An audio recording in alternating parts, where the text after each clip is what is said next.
now tuned in to the Cold Hard Truth, Cayman's #1 hard-hitting live podcast show, where we feature some straightforward conversations on political, social, and celebrity news and all things happening in the Cayman Islands and around the world. This show was created to give the people a voice and a means of being involved and informed without any filters. Sometimes it gets crazy, but we always keep it real. We bring you the tea, piping hot, so grab your favorite beverage and join the conversation via WhatsApp at 324-1612. Email tips at CaymanMarlRoad.com. Now, here's your host, Sandy Hill, broadcasting live from the beautiful Cayman Islands.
Blake and Aaron in the morning. Time to get up. This is Blake and Aaron in the morning. Brought to you by Subway. Eat fresh. On 106.1 KISS FM. Big news. I have some important news for you. Interesting news. It's Blake and Aaron's Spilling the Tea with Sandy. K-Man's top news headlines of the day from CMR. Okay, let's go to Sandy. Good morning. Hi, good morning, Aaron. How are you? How are you doing this morning? I'm fantabulous. How are you? Just gearing up for Christmas season.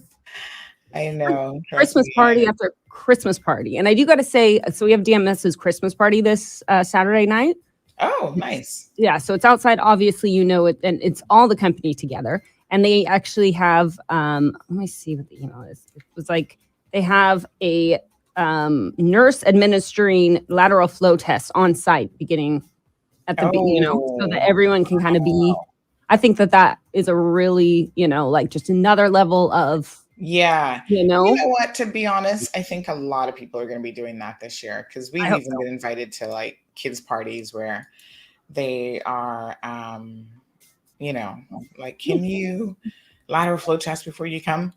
But I think doing it inside is a great idea because there's some people be like, yeah, I did it. I'm fine. They actually didn't do it. Yeah. So yeah, I don't know. Well, anyway, that was interesting to find out. I was like, yeah, actually, good idea. Okay. Anyway, so what else is going on today? Well, we had another COVID-related death yesterday. I think after the show, the news kind of came in, so you and I would not have had an opportunity to talk about it. Yeah. So yes, unfortunately, a 69-year-old friend to the show, by the way. We know her. I've known her for many, many years. My Domino's buddy way back in the day. Has I'm passed sorry. away. I'm sorry to hear that. Yeah, so very sad. Unfortunately, she was not vaccinated and did not believe in vaccinations. So, So was she not vaccinated for anything then? Well, I'm sure she's had vaccinations at some point in her life. Okay. Well, then, yeah, I just don't understand the reasoning. It makes me but I can only do what I can do. So sorry to hear about that. Mm-hmm. So, apparently someone says, let Erin know that no one can hear you on the radio. We can hear her, but not you. How's that? That should be it. That was my bad. Okay. We were just having a conversation, just you and I. Oh gosh. Okay. Me. Yeah, just me. I was having a conversation by myself. Oh, okay. That's what it sounds like. Anyway, we're here now. Julia. Operation error. I just saw Julia's comments and Marlon confirms that yes. Please. Okay. Oh, it's Thursday. I've been doing so good. Behind that conversation. I did so good. Yeah. So unfortunately, we were talking. Your friend, who you've known for a while, passed away. Was one of the another COVID. Yeah. So this is the sixth COVID-related death, and the interesting thing about that is, unfortunately, she didn't have any other. Like, she wasn't sick. There was nothing else that you can point to say, oh yeah, she was a heart patient. She was already in the hospital with cancer. It's not one of those situations. Mm-hmm. She was relatively healthy for her age, I must say. Wow. So condolences to the family. Yeah. Really sad. That's sad. I mean, again, vaccinations do save lives, and get out there and get yours. I know it's just listen to the science and not the people that are out there saying stuff that they actually, don't work in that field. Yeah. Anyway. So I did notice yesterday that the U.S. has confirmed their first case of the Omicron variant in California. So no doubt they will find others as the time passes. I mean, it's inevitable for everybody. Yeah. So I think it's in over 20 countries now. It has been discovered. And they're saying that, listen, realistically, this was lingering somewhere. They just, thanking the South African scientists for actually picking up on it and being in a position to report it when they did. Yeah. Well, so I don't know what it's going to do with changing stuff. My family is set to arrive soon from the States. And so, I mean, I don't know what. Well, I think in the US, it's going to change, quite a bit, because I'm hearing that in the US, what they're now going to implement is lateral flow testing 24 hours before travel. And they're even requiring their own citizens, which is kind of interesting, to now be vaccinated. Yeah. Well, I mean, I think the whole thing with the lateral flow test, like, I keep trying to get my mom to find some in the States, and they're like not available anywhere. Mm-hmm. So I don't know. Maybe they're going to get some more. But yeah, she's like, I keep trying, knowing. I mean, they've had them before. Pharmacies have, but and stores, but no, then they run out so quickly. So I don't know. But on a different note, if anyone from Travel Time is listening, they do need someone to email them back someday. So I figure this is the best show to say that on, just so that they can, get their approval to fly. I've been waiting to see them. Want to see their grandchildren. they have been inundated with requests, which I guess is good because people are traveling. Great. Maybe hire a couple more people. I know it's not their fault. Yeah. Maybe they need some, Mm-hmm. Anyway, Yeah, I don't want to get in trouble. I definitely, just want to get this sorted. we have definitely had requests for people to come in and speak with them. And so I guess we'll wait and see. We've had requests for them to come on the show, actually. Sorry, and have a word with our viewers, because someone said up yesterday, we're not impressed with what's going on with travel time. So why don't they come and talk to the people directly? I'm not sure that they will, but we've definitely made the requests.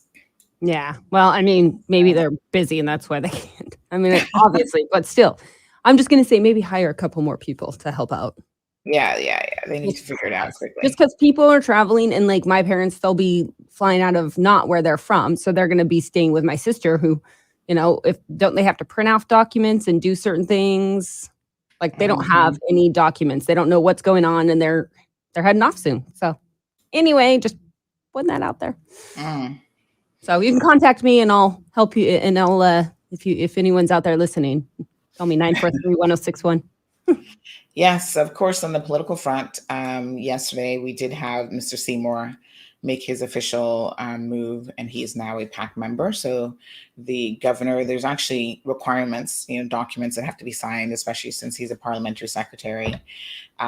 So he met with the governor yesterday and with other cabinet members, and that was made official. So he abandoned the opposition bench, and he got his little parliamentary secretary certificate. Okay. And he's off and running. So the idea is that he's going to be assisting several ministries, including the Minister for Labor, Housing, and Transport. So they're going to use him in multiple areas. So, okay, maybe he could go help with travel time. Sorry. Yeah, I think they. I'm going back to that again. I know. No, that's good. That's it's good. So maybe they need hands on the ground. They probably don't need any more chiefs. Yeah. Yes. No more bosses. We need more workers. Yes. I love it. They need some Indians, yeah. Sure.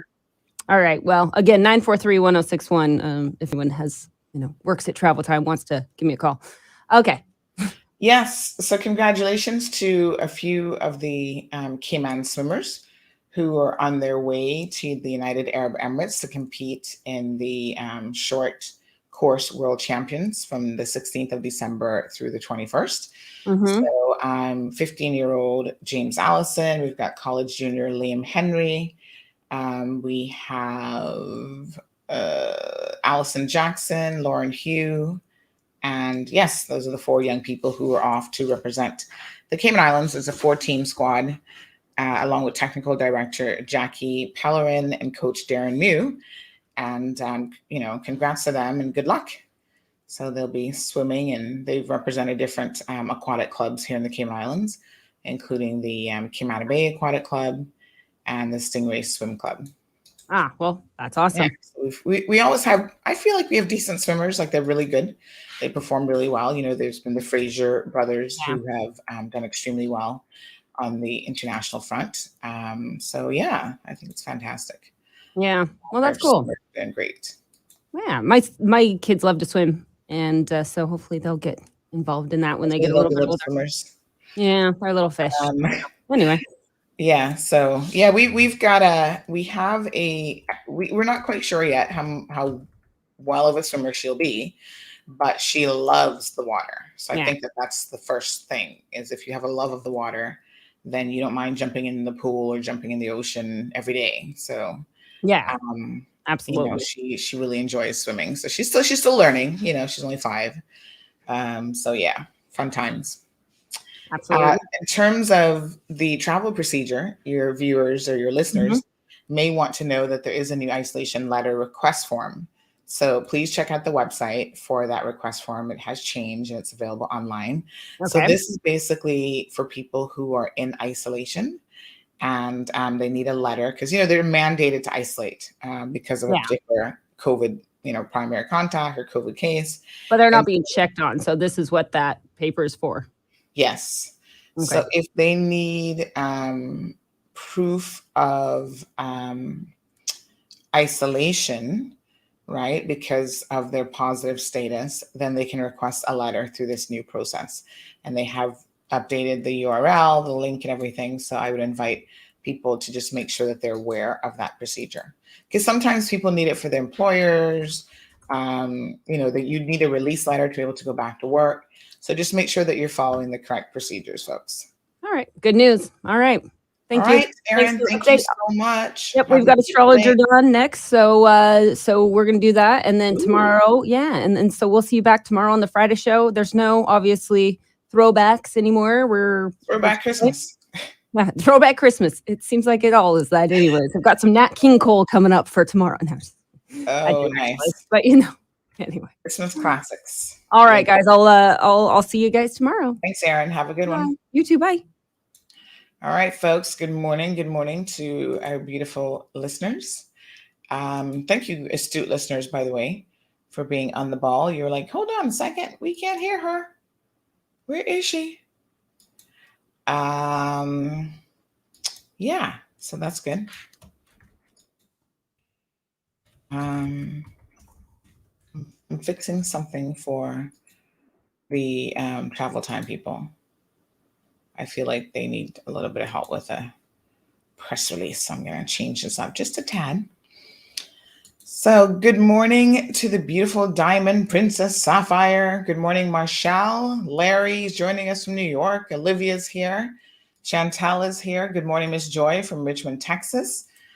Felicia, so good to see you. Larry was asking about Adam Sandler. What about him? He does a Christmas song, right?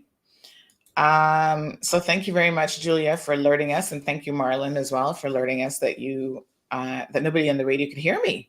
So Julia, does that mean that you're listening to the radio and the Facebook feed at the same time? Good job. Wee Wee's got it locked. Miss Lily, good morning, darling. I hope you're feeling okay today. Vernita, so good to see you. Miss Daisy is here. Janelle says people also need to do the correct requests. There are tons of people who only need to do a declaration. They're doing the travel request. So I'm sure this is slowing them down. Well, Janelle, this is why it would have been nice of them to come on the show and really break it down for people. Because people are legit confused. Now, we did go through it, but maybe not everybody saw that program. So like a little shorter video of this is when you do a declaration. This is when you do a request. Take it. It's free advice. Good morning, Richie. Lavana is here. Have you been celebrating your birthday all weekend, girl? You missed your big birthday shout out on CMR. Lily says, how many forms need to be done? For isolation, just the one. Good morning, Gigi. Good morning to Mr. Blair. Yeah, everybody's good. So fingers crossed, tomorrow is Friday. Gianna should be doing her her PCR exit test. So, nobody looks forward to having a child do an exit test. Child, I'm not fond of the PCR test myself. And so, she's got to do that tomorrow, though. But I think she's fine because I don't hear any coughing or anything else anymore. So hopefully she's good. So, once she gets the all clear, then it's back to school on Monday. She's got to go to the salon, child, because that hair is beginning to look like she is a dreads, like Rastaman style, I have to tell you guys that it is so long and so thick that it's a bit of a challenge for me. And I look at, sometimes Facebook brings up like pictures and I look at the hair progression from when she was a baby. And I could always tell that she was going to have a good, healthy head of hair, but it has definitely turned out to be super long. Like she's got the longest hair in her class, like for a really long time. And it's just a lot. And, you guys know me. I'm not really a hair person. I just look it back and I'm good to go. But here's the thing. I thought, I'm sure I could learn. And I will have to learn some styles, I guess, as I go through her life cycle. But at the same time, at the age that she's at right now and with the level of patience that she has, honestly, it's one of those things where the 2 hours that it would take me to go through and do her hair, to wash it and detangle it, and that's like 2 hours of mama and daughter drama. Because, she's not going to want to sit down for 2 hours. So she's going to hate the process of getting her hair done by me. I'm going to hate doing it. I love, though, how, there's YouTube videos for everything. So if you want to learn a new braiding style, you can just go and learn how to braid this way and braid that way. My time is pretty limited. And this is my logic as a mom. I want to do stuff with her that the benefits that are going to be reaped are like positive. Does that make any sense? Anybody following what I'm saying? So for me, the whole hair experience is just pure drama. When I could just take her to the salon, big shout out to Rocio. Rocio can do all kind of fancy braids and twists and this and that. And she loves it because she looks like she's going to be a little fashionista.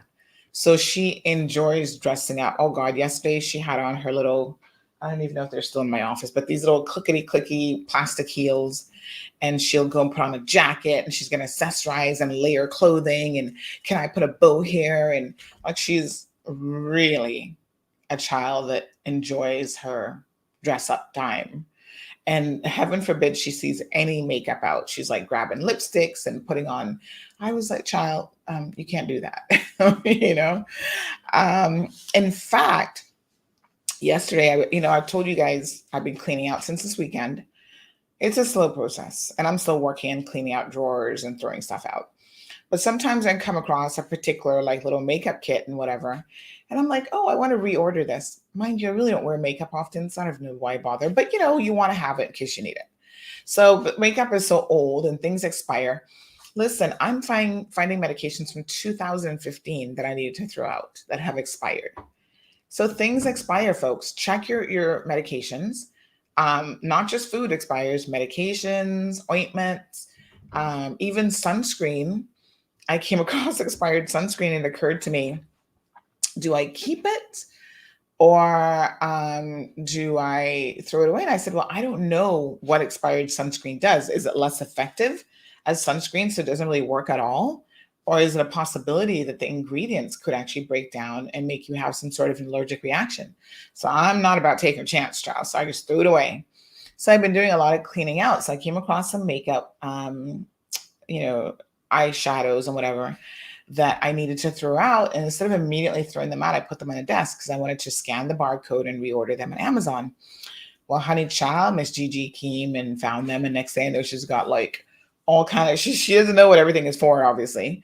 So she's like using the eyeshadow on her cheeks and it's like all over. And I said, Gigi, you need to wipe that off right away. I said, those things are expired. Mommy's about to throw them away. And she's like, why? Why are you throwing makeup away?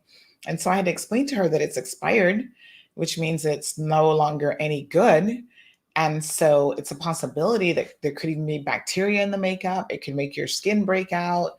Like I had to really, she has a lot of questions. So I had to really break it down for her in terms of, why she does not want to be using, she doesn't want to be using that. So, so she eventually was like, oh, okay.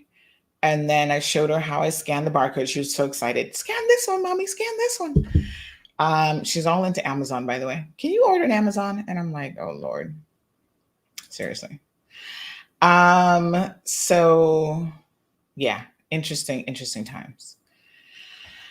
Anyway, we, have you ever had a moment where, this is confusing. Something's perplexing me this morning. Yes. So anyway, we had that kind of moment yesterday. But yeah, the hair thing, I'm just like, oh, no, child. Rocio, let Rocio do it. And literally, what Rocio can do in half an hour, wash, condition, and style. I mean, she's quick with the braids and she can put them up in all kind of fancy styles. To me, that is just so worth it. Absolutely worth it. So Larry, good morning. Good morning to Bob. How are you? Yes, we're all good on this end. Lily says, my question is, how many forms need to be done? Oh yeah. Is the old form travel request now void? So this form that we're talking about, we can have a look at it. This isn't the travel form really. This is the isolation request form. So I know sometimes it can get confusing. There are different forms for sure. So Miss Darlene says, Sandy, I feel your pain about combing her hair. I couldn't manage my daughter's hair after 6 years old. Yeah, I mean, Jana's hair's all the way down to her butt. Like, it's a lot. And the other day we cut it and, just trim the edges, because you've got to trim off the edges in order for it to continue going, because you always get split ends and whatever. So there's so many times I know she wants to wear it out. And I'm just like, child, at 5, you can't manage this out. It's like out to hair. And we need to really get products that can control the frizz when she does let it out. Because it looks it looks pretty good when it's braided and manicured and whatever. But when we let it out, the frizz factor is like from 0 to 100. And so I'm still looking for ideal products. I did have a Jamaican lady, actually, someone recommended her at a salon who gave me some products. And I haven't had a chance to try them yet because we just don't wear it out often, especially at school. Like, nobody wants to have a bag of hair in their face at school, right? And then I find that at night, even if you let it out, it's so much at night that she starts to sweat, and braiding and keeping it nicely braided is the way to go. Evelyn, good morning. She says, yes, I throw them out regularly. I just need to do my makeup drawer. Marshall says, everything expires, people. That's true. Even us expire. Even people expire. So Vernita says, I know what you're talking about. It takes a lot for kids with lots of hair. However, try learning a new style together, and it'd be a memory she won't forget as she grows older. I also think she could do it, try, because it's mommy and daughter's day. Yes, I think that as she gets older and she has a little bit more patience, then that's a great idea, Vernita, for us to spend that time together. Like, we can sit down and watch a YouTube video and learn how to do something new together in terms of her hair. So yeah, I think that's a wonderful idea, actually. Miss Lily, we did request them last night. I'm going to screenshot this request now from you, and I'm going to send it to them again, because the bottom line is people do want to hear from them. I'm going to actually show you guys the request, so I don't lie on people, and definitely I have no need to lie in travel time.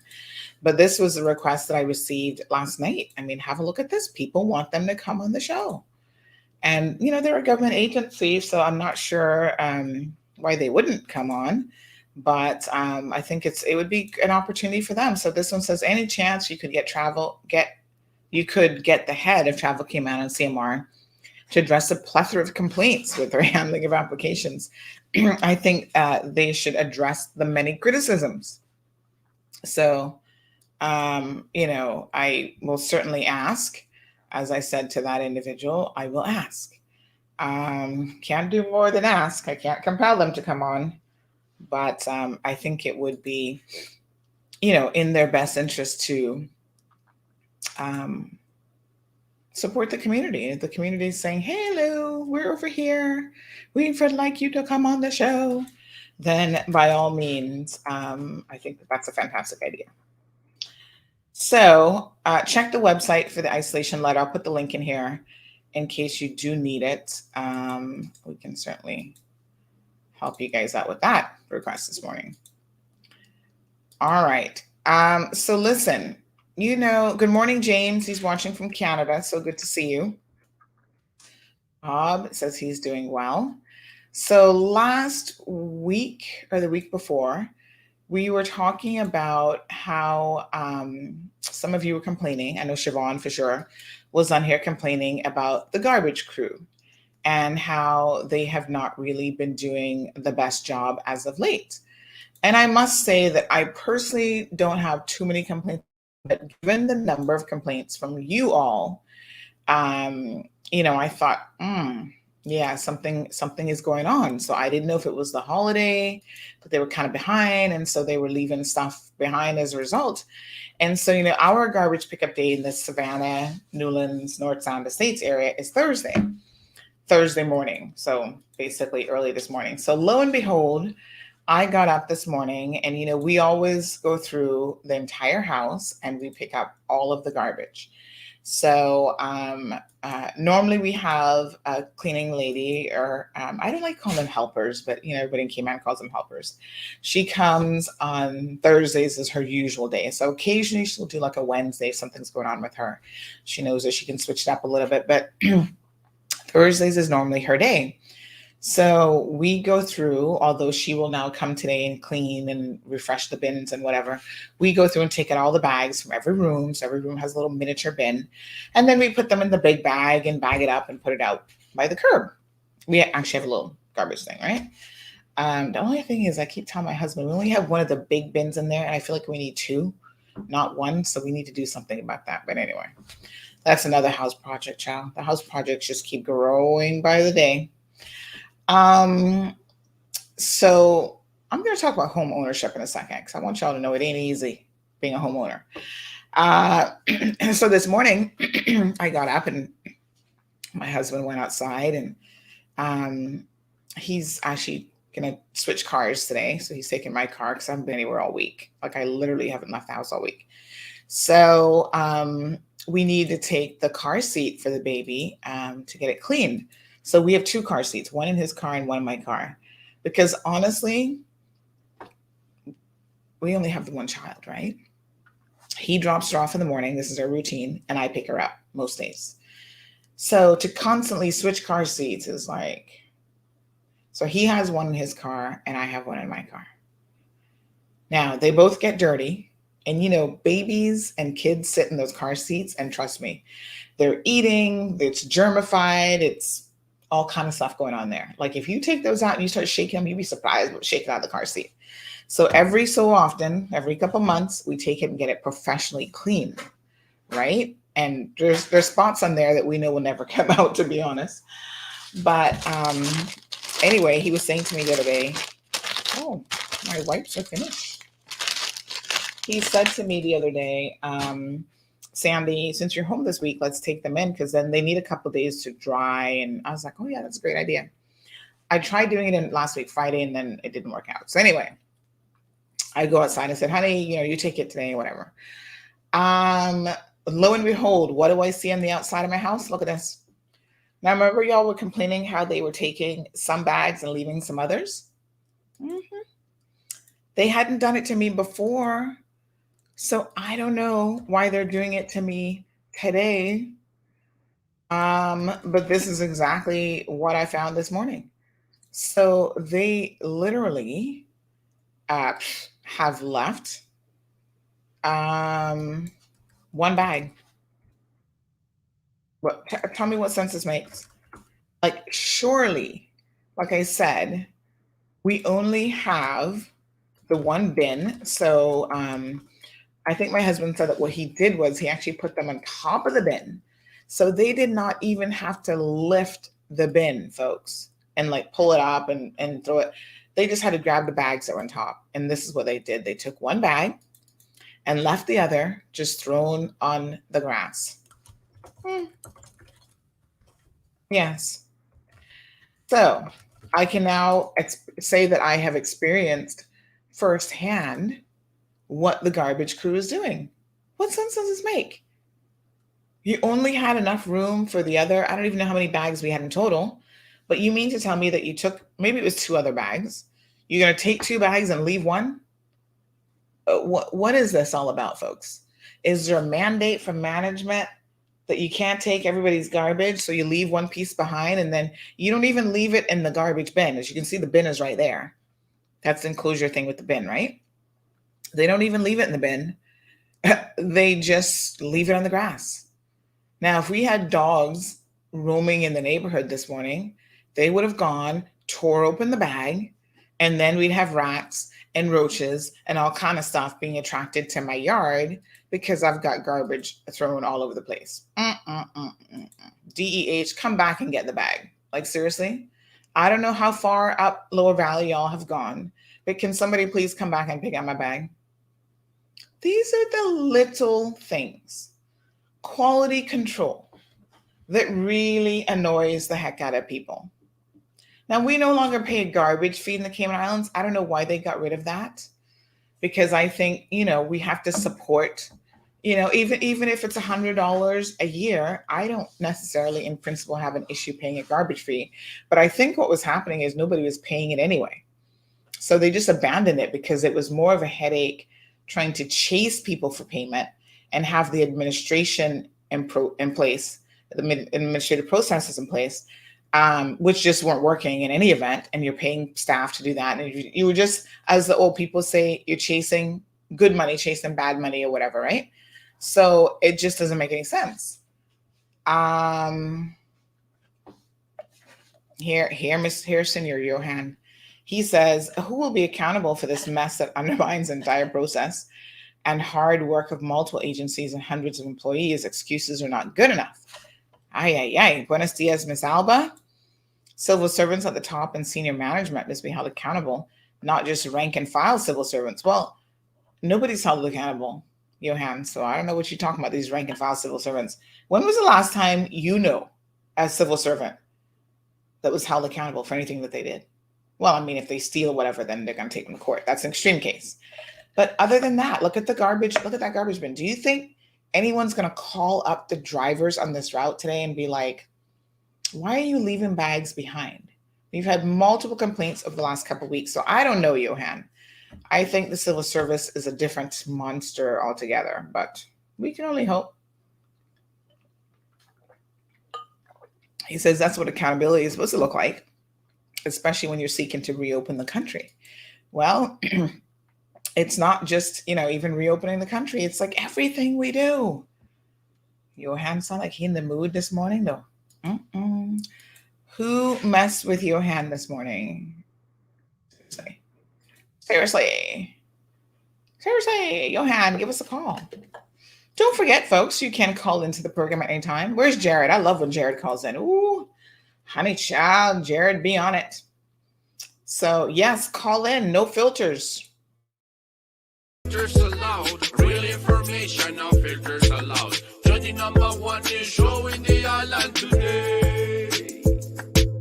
Galilee truth, no filters allowed. Real information, no filters allowed. Judging number one is showing the island today. All right, no filters allowed. We are the number one talk show. Miss Janet says they do it all the time and nothing will happen. Nothing happens when you report it. It just stays there until the next collection. That's nasty. Yeah, that's not very sanitary. Johan says just one standard that everybody in all agencies are held to. Wouldn't that be nice? Wow. It's a mess, but I think that we, the people, need to start demanding better. And when people, Johan and everybody else, start saying, hey, this behavior is unacceptable. You can't do this. You can't do that. And you start talking to the heads of departments and the supervisors that fall under them, and even some of the line workers. Like if I saw those guys this morning, like I said, I don't know how far up Lower Valley they've gotten or how far their route is, but honestly, if I saw them this morning, I'd be like, guys, what go on? What is this all about? Like, seriously, what kind of slackness is this? And maybe they have an explanation that I might want to hear. Like, I'm curious. Because a lot of times there are things that are happening in the system and we don't always appreciate what's going on. So, I've had workers and police and all different agencies stop me and they say, but Sandy, I heard you on the talk show the other day, and here's the reason why this is happening. If you explain to me why something is happening, I might be able to understand it.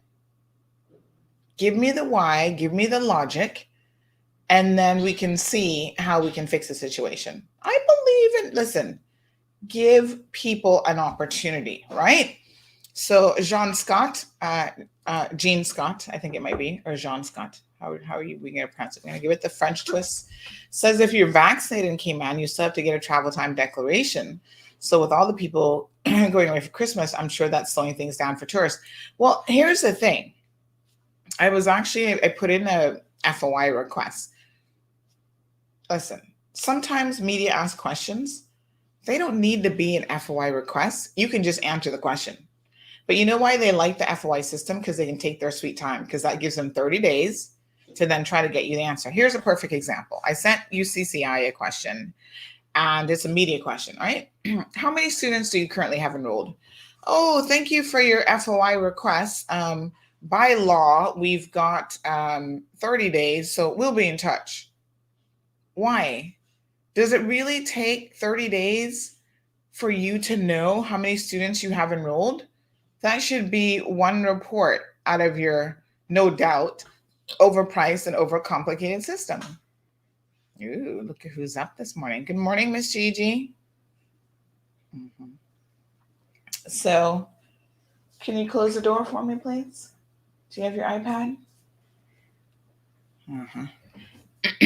So, yeah, I mean, one report that could probably take you 15 minutes to run. It shouldn't be that difficult. You claim on your website that you know how many students you have. I'm just asking for up-to-date confirmation of that. Why would that take a length of time? Only God knows. Thank you, Larry. Damaris is watching from New York. Thank you so much. So Ms. Janet says, yes, they used to charge an annual fee for garbage, but because only some people would pay, they increased duty from 20 to 22%. Yeah, well, you know they're always going to find a way to make you pay for it. So even if it's not a direct fee. And like I said, I know that the reason that they abandoned it is that there were just a lot of people who simply were not paying in any event. So it was, you're paying for all this administration and you're just wasting money. Wee Wee says they just got new bicycle and truck. Huh? Oh, sorry. I totally misread that. Just got some new bicycle and truck accident. Okay. Where was that? We probably need a bit more information. Senor Johan is going to join us. He's taking up the call to join the program. Good morning, Johan. Morning, Miss Sandy. How's it going? I'm good. How are you? You look nice and fresh this morning. Yeah, when you bait up, you got up and had a bath. When you bait up and you get your morning coffee of CMR, you know you're ready to take on the world. Yes, let's get it. So what are your thoughts? No, I again, Sandy, it isn't so much it's disappointing that we can get to the stage where everything we talk about being world class, we talk about, you know, having the right things in place, but time after time, basic things don't work. A lot of people have put a lot of time, effort, energy into making sure that Cayman's ready for reopening, and we're hearing about all sorts of issues in certain departments and computer glitches and everybody else. And the funny thing, and the reason why I felt compelled to comment was, we blame elected politicians for everything. We make fun, you know, like everybody has a good laugh at all the madness that goes on in the political arena. But when you look at the nuts and bolts of something like what has happened, it's the non-elected government, it's the administrative side of government. You know, when people are applying for their permissions to travel and everything gets wiped from the system and there's a glitch, that's just the tip of the iceberg. We've known about issues that exist in those departments for a while, but we say nothing and we just hope and pray because we think, you know, we don't want to offend anybody. But ultimately, if everybody isn't doing their job, why are they in the position? And if you can't do the job, why are you in the position? The reopening of the country, some people for it, some people are against it. But at the end of the day, it's really embarrassing that we can't get basic things right. And I'm not just talking about, you know, travel time. There are government departments that don't respond, that don't work, that think that they're doing you a favor. And that's unacceptable. These people are well compensated. The heads of the departments are well compensated. And for the want of a better word, they seem indifferent because there is no accountability. So my point is, if we were going to hold elected officials accountable, we got to hold everybody in the system accountable, whether we like them, we know them, whether they're friends or family, or we went to school with them, because at the end of the day, you know, there are no sacred cows. Nobody's special. You're either doing your job properly or you should get moved on for somebody else that will do it. Cayman can't afford to carry dead weight in leadership that don't have a plan. And that's political and non-political leadership. We deserve better as a country, and we become the laughing stock of the people that are coming in here And they then assume that every Caymanian is like that, and I don't want to live my life like that. So that's why I speak up and I ask the question: where's the accountability? It starts at the very top. Got all the respect in the world for Mr. Manderson, but Mr. Manderson has to take a look at this thing and figure out what isn't working and stop, hoping that things work out. We know it's working. Well, Johan, do you think that your expectations are too high as someone who's worked in private sector? Do you ever think that you just have a different standard for doing things, or do you think that the civil service just isn't delivering and they need to step it up? Because there is a difference between private sector and public sector, and I think for those of us who have worked in private sector and maybe not ever in public sector, we may not understand some of the differences between the two. They're not really identical situations. But we often hear the criticism that public sector could really learn a thing or two from private sector and adopt some of those same industry standards, best practices, and so on. But in the real world, do you think it's workable? Sandy, I don't think it's a case of private sector versus public sector. I think it's about having the right people in charge, having the right systems, having the right standards, because we have some outstanding people in the civil service at multiple levels, at the ground level, the rank and file, middle management, some heads of departments, and I'm not talking about just in court. I'm talking across the spectrum of government, and we have to acknowledge that. But what I struggle with greatly is everybody wants the photo op to talk about how well things are going, but when things go bad, nobody holds their hands up and go, yeah, we dropped the ball on that, and we're going to be fixing it by doing A, B, and C. So there's the sense that it's not a big issue, but it's a big issue because if you've got tourists coming into the country, or if you've got Caymanians trying to come home, and you can't get your letters or you can't get your sort of acknowledgement or response from the relevant agency, there's a knock-on effect to that. People's lives are inconvenienced. And the one thing that was more important than anything else in that entire system was that your IT system and that your ability to get the permission to travel is the key to Cayman having a successful launch or reopening. So when that doesn't happen, it isn't something like, oh, you should just reapply again. Seriously? In the sector, people probably get held accountable and they get fired. I'm not demanding anybody get fired. All I'm saying is let's stop lying to ourselves that these things work. Let's do the right audits. Let's have the right people in charge of things that understand what you're doing. Just because you're a nice person doesn't mean you're good at your job. And sometimes people are nice outwardly, but when they're working, they're really not. But that's the game of that goes on. That's the only point that I'm making, because it looks bad for all of us. I'll give you an example. I'm the chairman of the Airport Authority. Fine. If something goes wrong at the airport, with the airport, somebody's going to say, and it's going to be somebody in the public sector, well, that Moxham guy doesn't know what he's doing. Why was he just put there? He's just a friend of blah, blah, blah, blah, blah. We don't get paid. That's not our full-time job. So you expect the people that are getting handsomely compensated to do their jobs properly. And that's the standard that I'm talking about. If people that are appointed to boards giving up their time and trying to make things work by helping management and the entire system can figure it out, why in the hell can't the people that are professionals and are getting paid by the government leading the charge, why can't they do their jobs properly? And I'm not just talking about this. Has anybody tried to contact work? Has anybody got a phone call back from work? Has anybody got an email from work that makes any sense at all? How are you supposed to run your business if you can't get a response from the people that matter? You see what I mean? Well, let's read a few comments. So Philip says, and we do have Jared who's going to be jumping in. His ear must have been ringing and heard me calling his name, child. Aliana says Cayman operates in this state of convoluted stupidity, and unfortunately, if I think the word is missing, the feature, not a bug, It's a feature, not a bug. Romelia, good morning. Miss Louisa, good morning. Philip says, maybe the objective is to sabotage the government. What is, Philip, are you saying that the civil service is trying to sabotage the government? Now, this isn't as far-fetched as it might seem. Jared, I'm going to bring you into the conversation because I have actually heard, Philip, and I don't know, I can't put any stock in this in terms of like, yeah, I know this to be true, but I have heard, and you know what they say about the Mall Road. Sometimes when you hear it from the Mall Road, it's probably not far from so.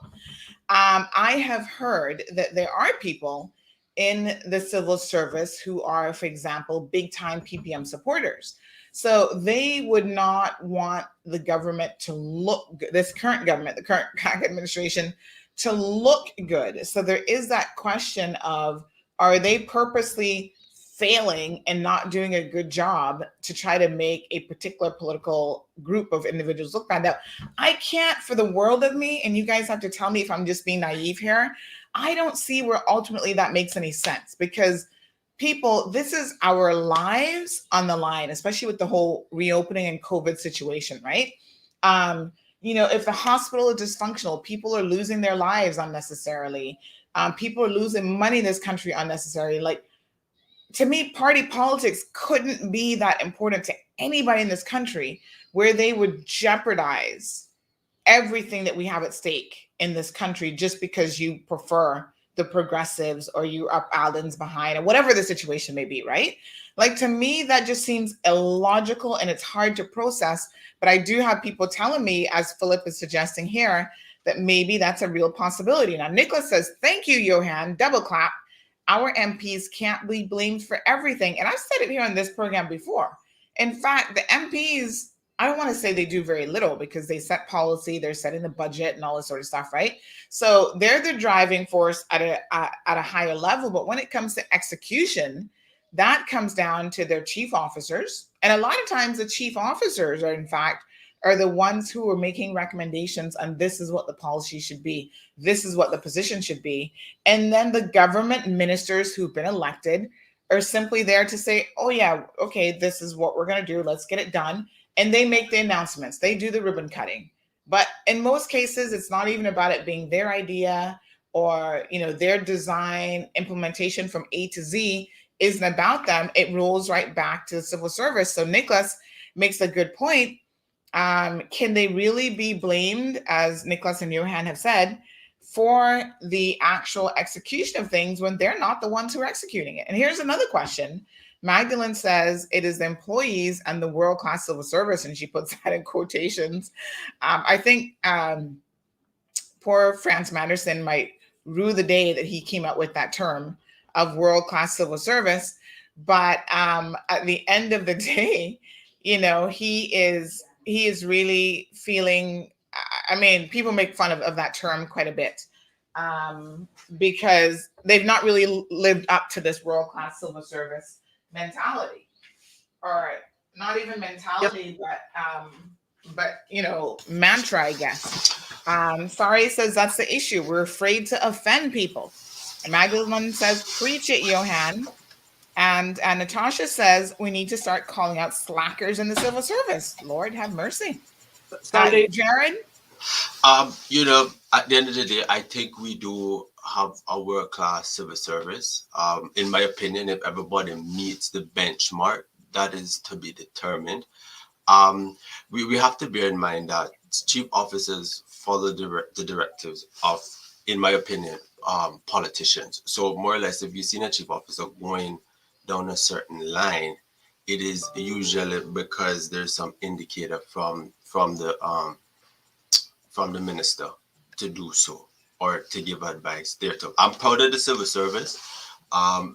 Can things be improved? 100%. Nothing is perfect. We just need to meet that benchmark. If we look nationally, I would say Cayman is the trendsetter when it comes to efficiency at doing business, government business. If you look at other according to Johan, they're trendsetters at slackness.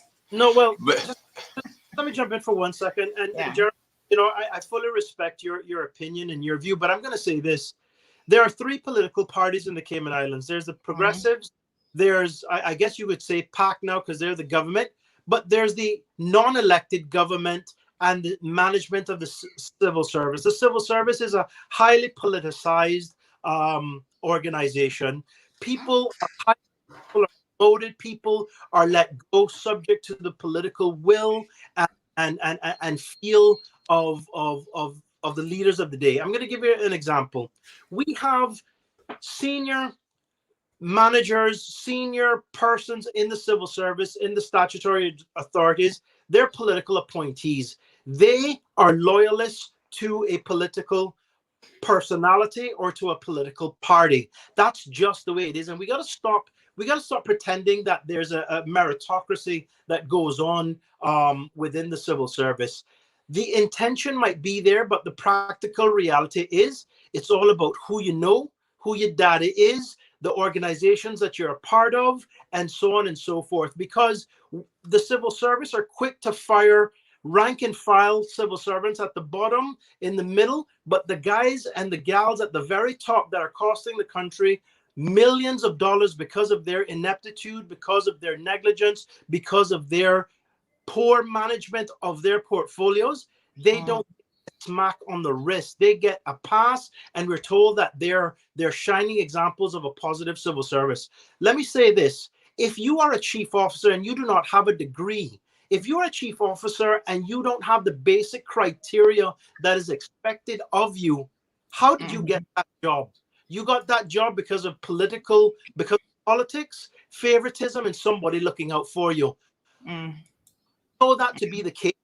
I can name several examples of that, but we will see that there are individuals that at the highest levels have made expensive mistake after expensive mistake after expensive mistake, and there is no accountability.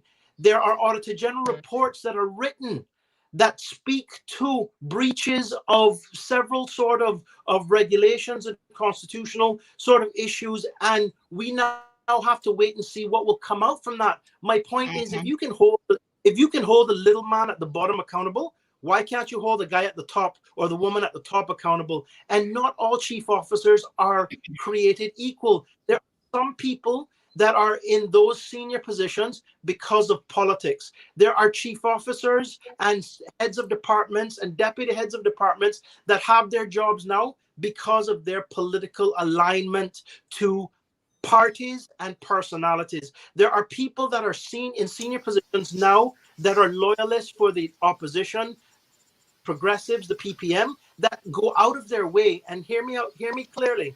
They don't deliberately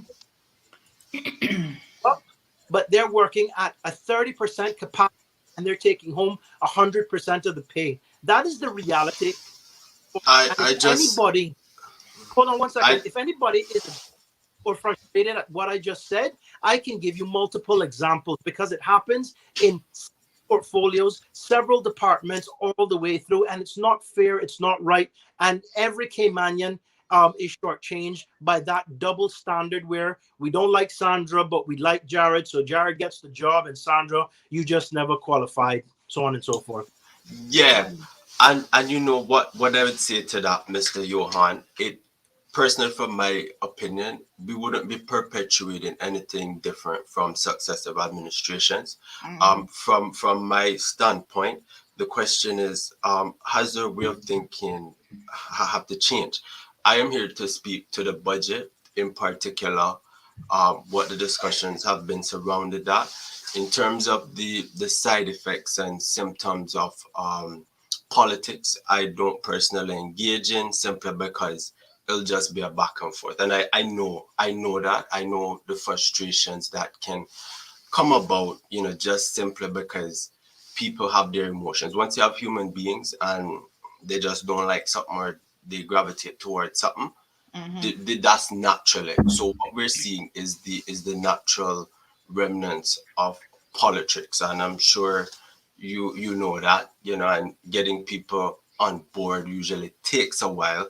But, civil servants, in my opinion, have signed up for a job where they have to be impartial. Now, in actuality, if that happens, that is to be determined. But it begs the question on, are we thinking about it the right way? When I was looking at the budget, there's details in the pudding. I noticed from one side to the other was saying, okay, you're continuing projects that we started. That's good to hear. But the issue was more or less the way that it is being done. And I think there is good advice to be taken from the opposing side. However, people need to give the government a chance to form its directive. I was quite impressed personally when you can say you are proud of a government that really represents the people, and not just on, okay, a party was given a certain high number and that should have been the operandus mirandi. So I think with the group that is in now, they will more or less have to make the directives, and as they are currently doing, take it to that approach. What I am a bit not happy with is the deficit. Any deficit that we run the risk of being in problems with the UK, that we know. So I am here to speak to the budget. The politics I am not for, simply because it doesn't solve anything. But not saying I don't have those discussions. I just know it's okay, eggs versus hash browns kind of situation. No, that's a fair point, and I'll leave you. I'll come off and let you talk about the budget. But it's impossible to not run a deficit budget when we've unexpected sort of circumstance of COVID. COVID has put an extra layer of expenditure and cost to the Cayman Islands government that it's natural that we were going to find ourselves in this position. Had there not been a COVID lockdown and all the rest of it, I'm quite confident that things would have been different. But that's a global phenomenon, and all countries suffered from it. So let's just acknowledge the reality of how we find ourselves in this position. But I'm just going to say this. If your elected government that we all hope, and again, whether I like them, whether they like me, that doesn't matter. I don't want any to fail, because if they fail, the country fails, and then that's bad. But if there are stumbling and people that are deliberately failing to do their job because I just don't like that minister, or I don't like this one, or that one is too stupid, or that one isn't in my class or in my circles, that's that is taking place. Those actions, those conversations are then being acted upon, and senior civil servants, heads of departments, deputies are not earning their keep by shortchanging the responsibility and the office that they hold.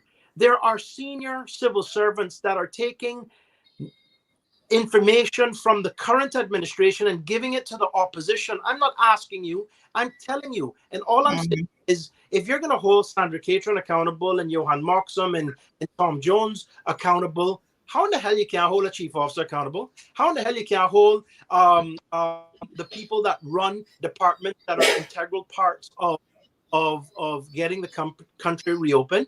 If something goes wrong at the airport, the board of directors first are going to be called. That Moxham guy, he don't know what he's doing. The management will get called up and basically thrown over the coals. My point is, why we never do that with chief officers? Why we never do that with the management of the civil service? We only pick the low-hanging fruit and we fire the guy that needs the job the most. But the persons that have cost this country the most and embarrassed us, we give them chance after chance to continue. There needs to be one standard of accountability across the board. And I don't care if he's your friend, if he's your father, or she is your friend or family member.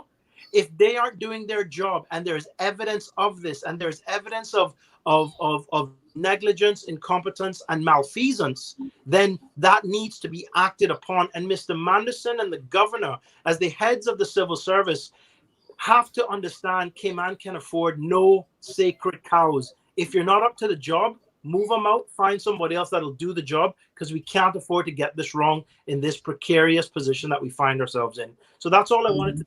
Thank you very much for your time, and I'll watch you guys as I'm driving in. Take care, guys. All right. Bye. So we do have some other comments that have come in. So Magdalene, I think we read that one already. Thank you. Miss Ann says the Registrar of Companies office never responds to emails. And you know what is so funny, Ann? I can't say that I've had them never respond because I have had to be in contact with them and I've gotten some response, but it's been a minute. But during COVID, what's interesting about this is, let's be very, very frank here. People are more and more having to work in this online world, right? So civil servants are working from home. And a lot of organizations have found it to be extremely efficient to have your employees working from home. They've got access, they can get up at 7 o'clock and instead of sitting in traffic for an hour and a half, they can start working right away. And they tend to take shorter lunch breaks and they're a little bit more focused. And, so I'm surprised to hear that maybe this model isn't working for some of the civil service, because I know a lot of them are still working sort of remotely, largely out of the office. And they've had, access to their computer systems and they're able to access their government emails and so on.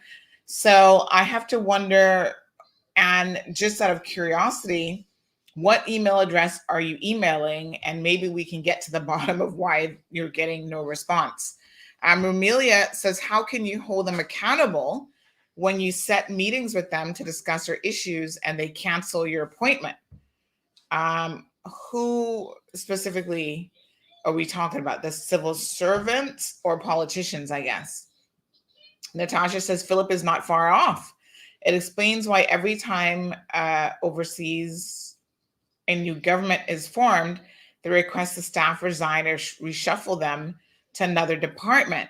And I think there are differences in systems. So in the United States, for example, when a president comes in, he's got his cabinet. He has a lot of cabinet appointments and a lot of people that he's putting in place. At our level and the type of government system that we have, there should be no political interference. I keep saying this. There should be no political interference between the elected government and the civil service. So the civil service isn't elected by, or isn't hired, I should say, by the elected officials. So just to understand your point, Natasha, do you now think that it is time that the political arm of government starts to hire their own chief officers? But we can see where that hasn't really worked out in the past, because there has been some elected officials who got in and they wanted changes because they didn't like that person or they didn't like this person for whatever reason. And it actually cost the government millions of dollars in compensation to those workers, because you're not supposed to have that political interference. But are you saying that maybe the system needs to change and we need to be closer to the American model, where the elected officials actually appoint people like their chief officers? I don't know. I think chief officers should be individuals that have industry expertise and knowledge. And if they've been in the civil service, for example, the chief officer for education supposedly has, I don't even know who that is, I'm just saying, is the person who's had the most experience when it comes to education, and they have worked their way up the rank and they've applied for that job and hopefully been hired because they have the requisite credentials for the position. When you start saying that civil servants should be able to hire, not civil servants, but the political arm should have the ability to hire people, then I think what you will have happening is people not necessarily being hired because of their ability to do the job, but maybe as a political favor. And I get this all the time. I've got people, oh, Sandy, I'm trying to look for a job. And I've called Mr. Panton and I've called, Kenneth Bryan, whatever. And I've said to these people, you do understand that they cannot assist you. Well, the progressives did it. And I said, well, if the progressives did it, they were not supposed to be doing it. The elected officials are not supposed to be involved in the hiring, firing, compensation, none of that of the civil service. They're not supposed to interfere with the process. So they cannot tell an HR manager who has received 50 applications for an administrative assistant, hire this person or not hire this person. They should not even be involved in the process at all. Sorry. Vernita says, you go, Johan. There's lots of civil servants that need to get fired, but I'm so sick of the excuses for nearly all of my life. Get it done. And Maria is warning us about an accident alert. I did receive some other messages, sorry, that there was an accident in the vicinity of Jose's gas station. So I would just say to keep an eye out for that. Yes, so they said that Crew Road is all cleared, but apparently you should take that route if you can. All right, Louis, good morning to you. Happy Thursday. Natasha says, preach your hand. We on the outside can clearly see the abuses, mistakes, poor and rude customer service.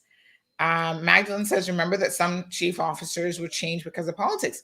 Yes, and trust me, the government, i.e. the people, have paid out millions of dollars because of that situation. So there were politicians who refused to work with, and I think sometimes they were refusing to work with them without having any real merit, just that they didn't like them, or they didn't think that they were political supporters. But it begs the question, are they now in a position where they can interfere with the operations of the government? Tommy, good morning. Good morning, Sabrina. She says, thank you, Johan. Oma Devi, good morning. Philip says, Johan is right. There's a lot of this going on and we know it, but nothing happens because it is a civil service. It's a lifetime job. You can only get fired if you steal or commit some sort of serious crime. You know, I'm going to take an opportunity here to invite, and I'm going to send out an open invitation, Mr. Frans Manderson onto the program. And Frans he's a deputy governor, as you guys know, but he's also head of the civil service. And maybe we need to have him on the show to kind of break this down for us in terms of how this works. How are civil servants hired? How are they retained? How are they fired? What are some of the challenges that he faces as head of the civil service to keep them in check and to make sure that they're doing their job? I mean, it's a good question. Magdalene says, remember the education fiasco when the lady from Barbados was going to sue government because they were laying the something on her and the chief office altered the report. Oh, yes. The chief officer is part of the deputy government team that is advising Travel Cayman. Don't remember the correct name for them. Okay. So Magdalene, girl, you got a good little memory there.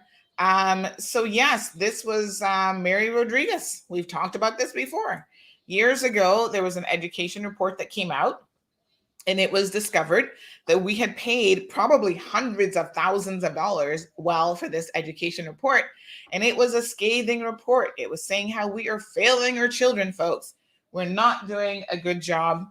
And Mary Rodriguez instructed her team to change the report so that it was tempered. It was less honest and less negative, but it was also less honest.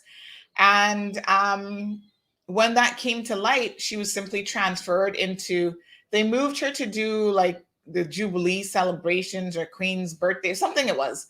So they took her out of education and they put her in another position to do something ceremonial. And then over time, because that's been a number of years, Magdalene's saying, look, now she's back in a very pivotal role, trying to help the government reopen this country as part of the management team for Travel Cayman. It's interesting, Magdalene, because I can tell you that in private sector, had someone altered a report and basically lie, right? Wasting government funds and lied about it, they would have been fired. No questions about it. Jared, any company that you can think of, private sector, where she would not have been fired? I mean, honestly, I know you're trying not to go there, but let's be honest. She would have been fired. Yes. You alter things. That is a act of dishonesty, and you would be fired. In fact, did anybody see this thing about Donald Trump? I was reading this yesterday because I found it kind of interesting, where, everyone in Donald Trump former team folks, they're writing books about everything. I mean, believe me, the floodgates are opening up and the lies are opening up. So there is a guy now who was his third, I think he was his third chief of staff. But anyway, he's also writing a book because they all need to make one cool $1 million off of writing a book. And it turns out that what has come out of his book, and now it has been confirmed by other staff members, is that Trump actually tested positive for the coronavirus days before the debate. So 2 ex-officials have now confirmed that the former president first tested positive for coronavirus days ahead of his first debate with Joe Biden. And this was information that President Trump hid from the public. So again, when you start to engage in this type of behavior, hiding and lying and being less than honest, it makes you wonder. So 2 former administration officials who are remaining anonymous have said that that is correct. And this came out yesterday, that the White House did not announce the positive test at the time. And in fact, the account was first reported by the Guardian paper, which cited a forthcoming book by Mr. Trump's chief of staff, Mark Meadows. Now, as you guys remember, I think Mark Meadows was his 3rd or 4th chief of staff because Trump really couldn't keep staff. So he's now just getting around to writing his book. But 2 former officials who spoke on the condition of anonymity, said that because they were not authorized to discuss the matter publicly, but they were confirming the timeline that in fact, what Meadows is saying is true, that Trump had tested positive and there was a situation afoot to keep that hush hush by Trump's instructions. So, again, in political circles, you can try to lie and cover things up. But in private sector, I think that that normally is not tolerated, albeit we find out things about Facebook, now Metaverse, or whatever they want to call their names themselves, right? And, they are doing kind of shady things in the background as well. But that's why whistleblowers are an important part of the process, folks, because whistleblowers get information to the media that then helps to keep these people accountable. Good morning, Everton. Everton says, you guys think the Cayman Islands used to run much better without these politicians? Just my question. Well, when has the Cayman Islands not had politicians? They've always been there. And again, the politicians are not the ones who are running the country. I think what she was saying was maybe because everything is more video and things are more discussed, we're in more technological age, that the issues that we're talking about now would just be more covert. And if somebody says something, then you would hear about it. Is that the kind of way she coming from it? Because that's why I seem to understand her. I mean, I don't know. In terms of, I don't know. I mean, I think the politicians are there. Natasha makes the point. She says, not necessarily like the American model, but if we're being truthful, there are many civil servants who do not stay neutral in politics, but who wouldn't want to surround themselves with civil servants who's working towards their goals. No MP should be involved in the hiring practices, but they should be able to shuffle internally. But still, I mean, if you're shuffling people around without consideration of why they were hired in the first place, and like Johan said, maybe there are some civil servants who are not necessarily hired for their ability to get the job done. They just hired because they've been warming a seat for 25 years or 10 years or whatever the case may be. I mean, we hope that they're being hired and promoted for all the right reasons. But I guess, to Natasha's point, maybe that isn't always the case. So every company knows employees that you need to sit on to get them to get their work. So how working from home by some of these civil servants makes them more productive with no oversight. Jared, you have been delving into the budget. Yes. It sounds like you have been enjoying yourself. Now, I heard yesterday that that the what's his name there? The former premier, Alden McLaughlin, was having a bit of a salty moment. Were you able to catch any of that saltiness? Apart from all the politicking, which is normal, I think from the opposing side, there is a level, from my opinion, I guess still they're feeling the feeling of what it's like to lose. But more or less, yeah, it was just a lot of that. Okay, you started or are continuing a project that we started. So they haven't gotten over it. I mean, obviously there has to be. This is my thing with that, right? If you don't have a continuation of a project, then they claim that, oh, when you get in there, you're trying to kill every government project and you're just being mean and that's wasting money. And, we started these projects. Why not just continue and finish the projects? And then when you continue and finish the projects, then it's all about, oh, well, I need to have the glory. It's what it is, because when people say things like that, and when I mean when, the role of the opposition is to critique and just oppose. So they're being paid to do just that and not give any solutions. But also when you cut videos, if you cut the right video, it could be a good selling bite to your political people, right? So it's politics at the end of the day, and the opposing side is going to look for every avenue that they can get in to say, okay, well, look at what they're not doing good here, and look what they're not doing good here. What I will say is that did the previous government do some good things? Yes, they did. However, did the people want a different way of how it's being done? Yes, they did. And so if really the issue is how it's being done and the way that it's being done is different from the opposition, then rightly so, you can be upset with that. However, what I did not understand was, okay, or what I kind of took from it more or less was that, okay, if we were in power, we wouldn't open up Cayman. And the thing that I have to combat that is, okay, if you were in power, you'd have still had the same complaints from CETA. You would have had all the pressure. So there really wouldn't be any difference, more or less, right? And so what it is at the end of the day, it is politics. But there is advice to be taken from that specific member, because one, he's been the premier for 2 terms. He knows what he's talking about. He does know. So there is some advice to be taken, but with a level of a grain of salt, right? So at the end of the day, the issue was that because I believe the Center for Disease Control had issued a level 3 on Cayman and the spread is going around, people won't be inclined to travel to Cayman.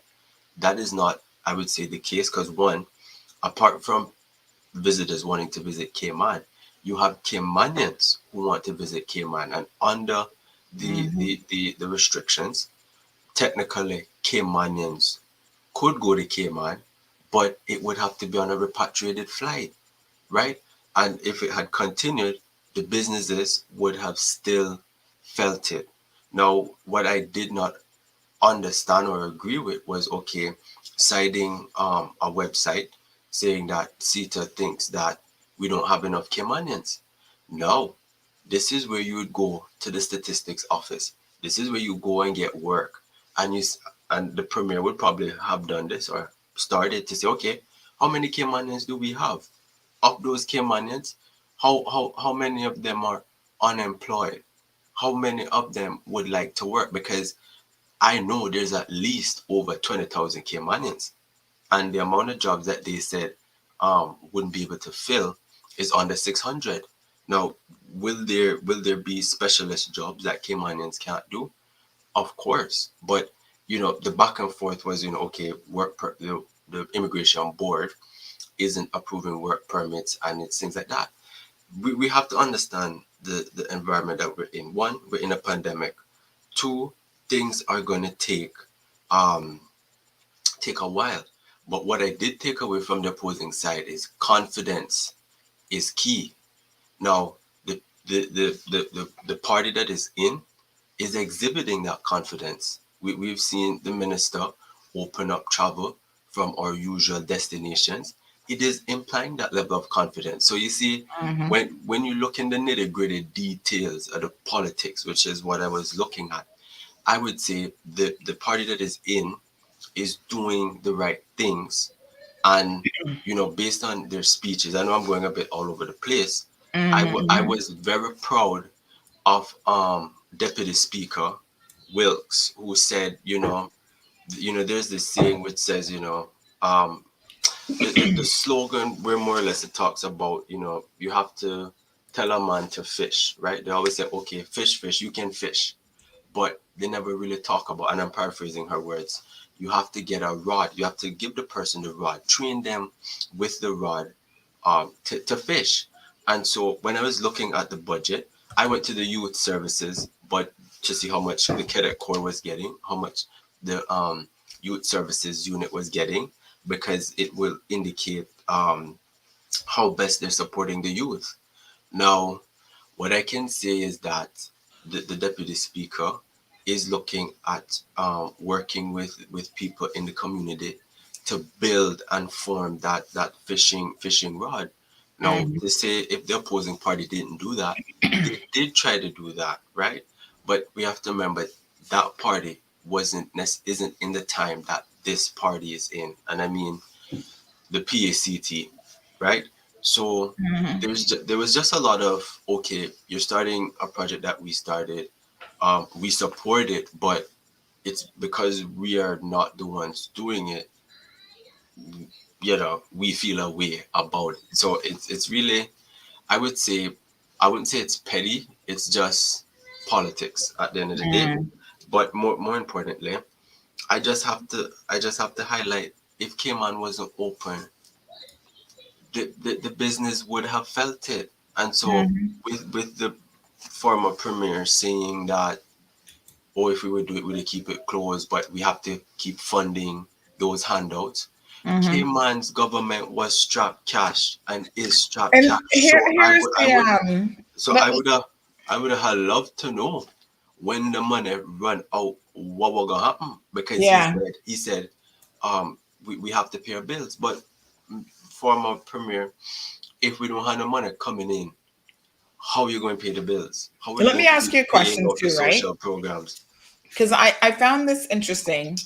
On the one hand, the previous government was saying, and this is part of the speech of Mr. Roy McTaggart. On the one hand, he was saying that this government is borrowing too much money, and he's concerned about that. On the other hand, given the pandemic situation that we're in, right, his same government was prepared to increase, just take the stipend, no other benefits or anything else. They were prepared to increase the stipend by $2,000 for each individual. So that's what each individual, right, for the tourism stipend. Where were they going to get the money from? I believe, honestly, and this is like talking out of both sides of your mouth. Where was the money going to come from? They were probably either going to raise the work permit fees or the custom fees, because that is how government raises its money, application fees. So, you want to register a company. So all of that, it could be done, right? It's just, who is that going to be passed on to? If we look at the economic trickle down, it would have been passed down to the citizen. So all that, what the previous administration is saying is that, yes, it can be done, but we would have found different means and ways to get back that money, if you understand what I'm saying. But more or less, it's just a contradiction with what the opposing side is saying, is that, okay, yes, we would have done this, but okay, you're doing it, we don't agree with it. And it's just becoming like a broken record. Like, if we understand y'all are unhappy, but give them a chance. As far as I can see, they're willing to increase scholarships so people can go overseas to study. They're trying to create meals so that the Caymanian children can be in class and learn. They're trying to tap into TVET programs, STEM. They're trying to look at behavioral health / mental health. And so they're really addressing more or less the pillars that make up the society in terms of it being successful in the future. Now, the thing is, we can critique the previous administration and say, okay, y'all didn't y'all didn't focus on the key pillars. And it could be apparent that money was more the drive. He was saying, economic development is what drives. the economy, which is true.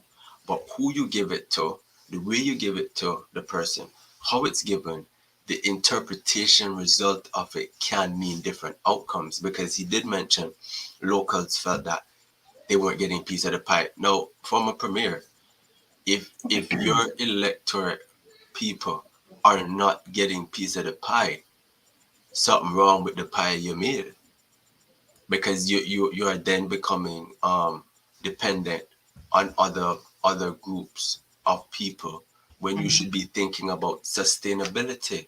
That is what this new administration is looking at.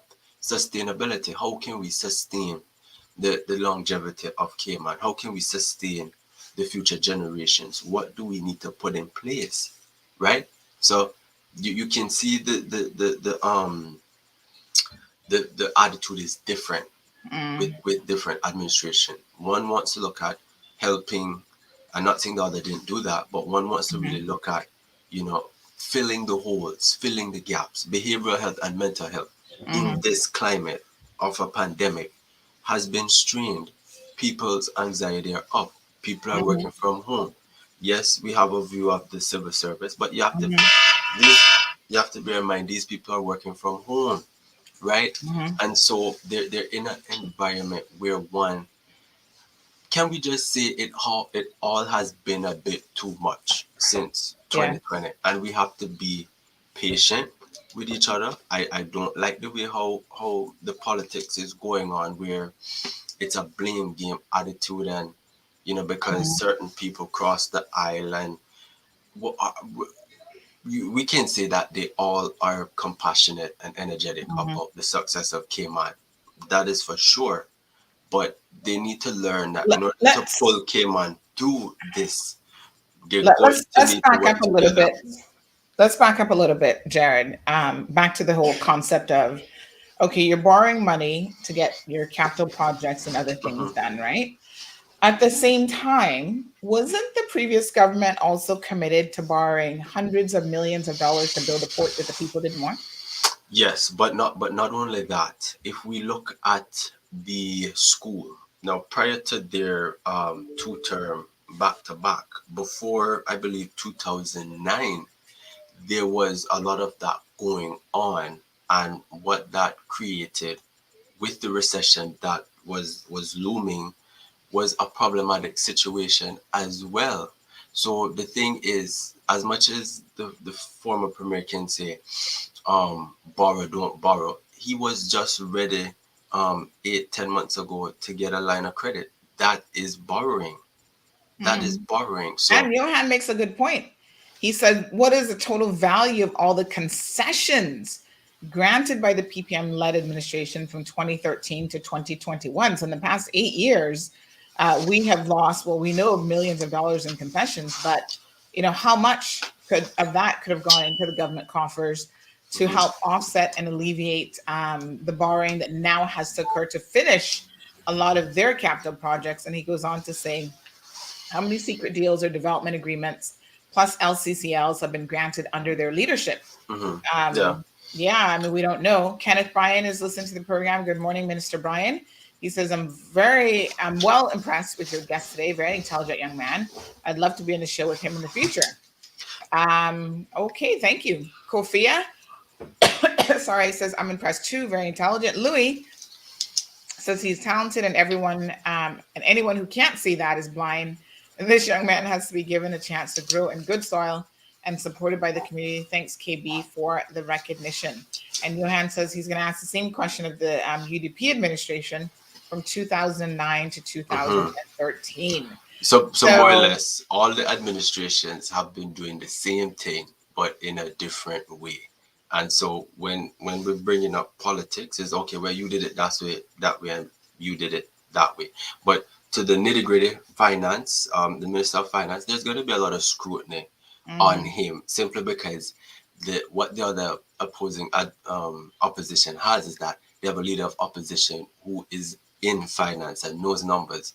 But you see the thing, this is where a collaborative approach can be taken.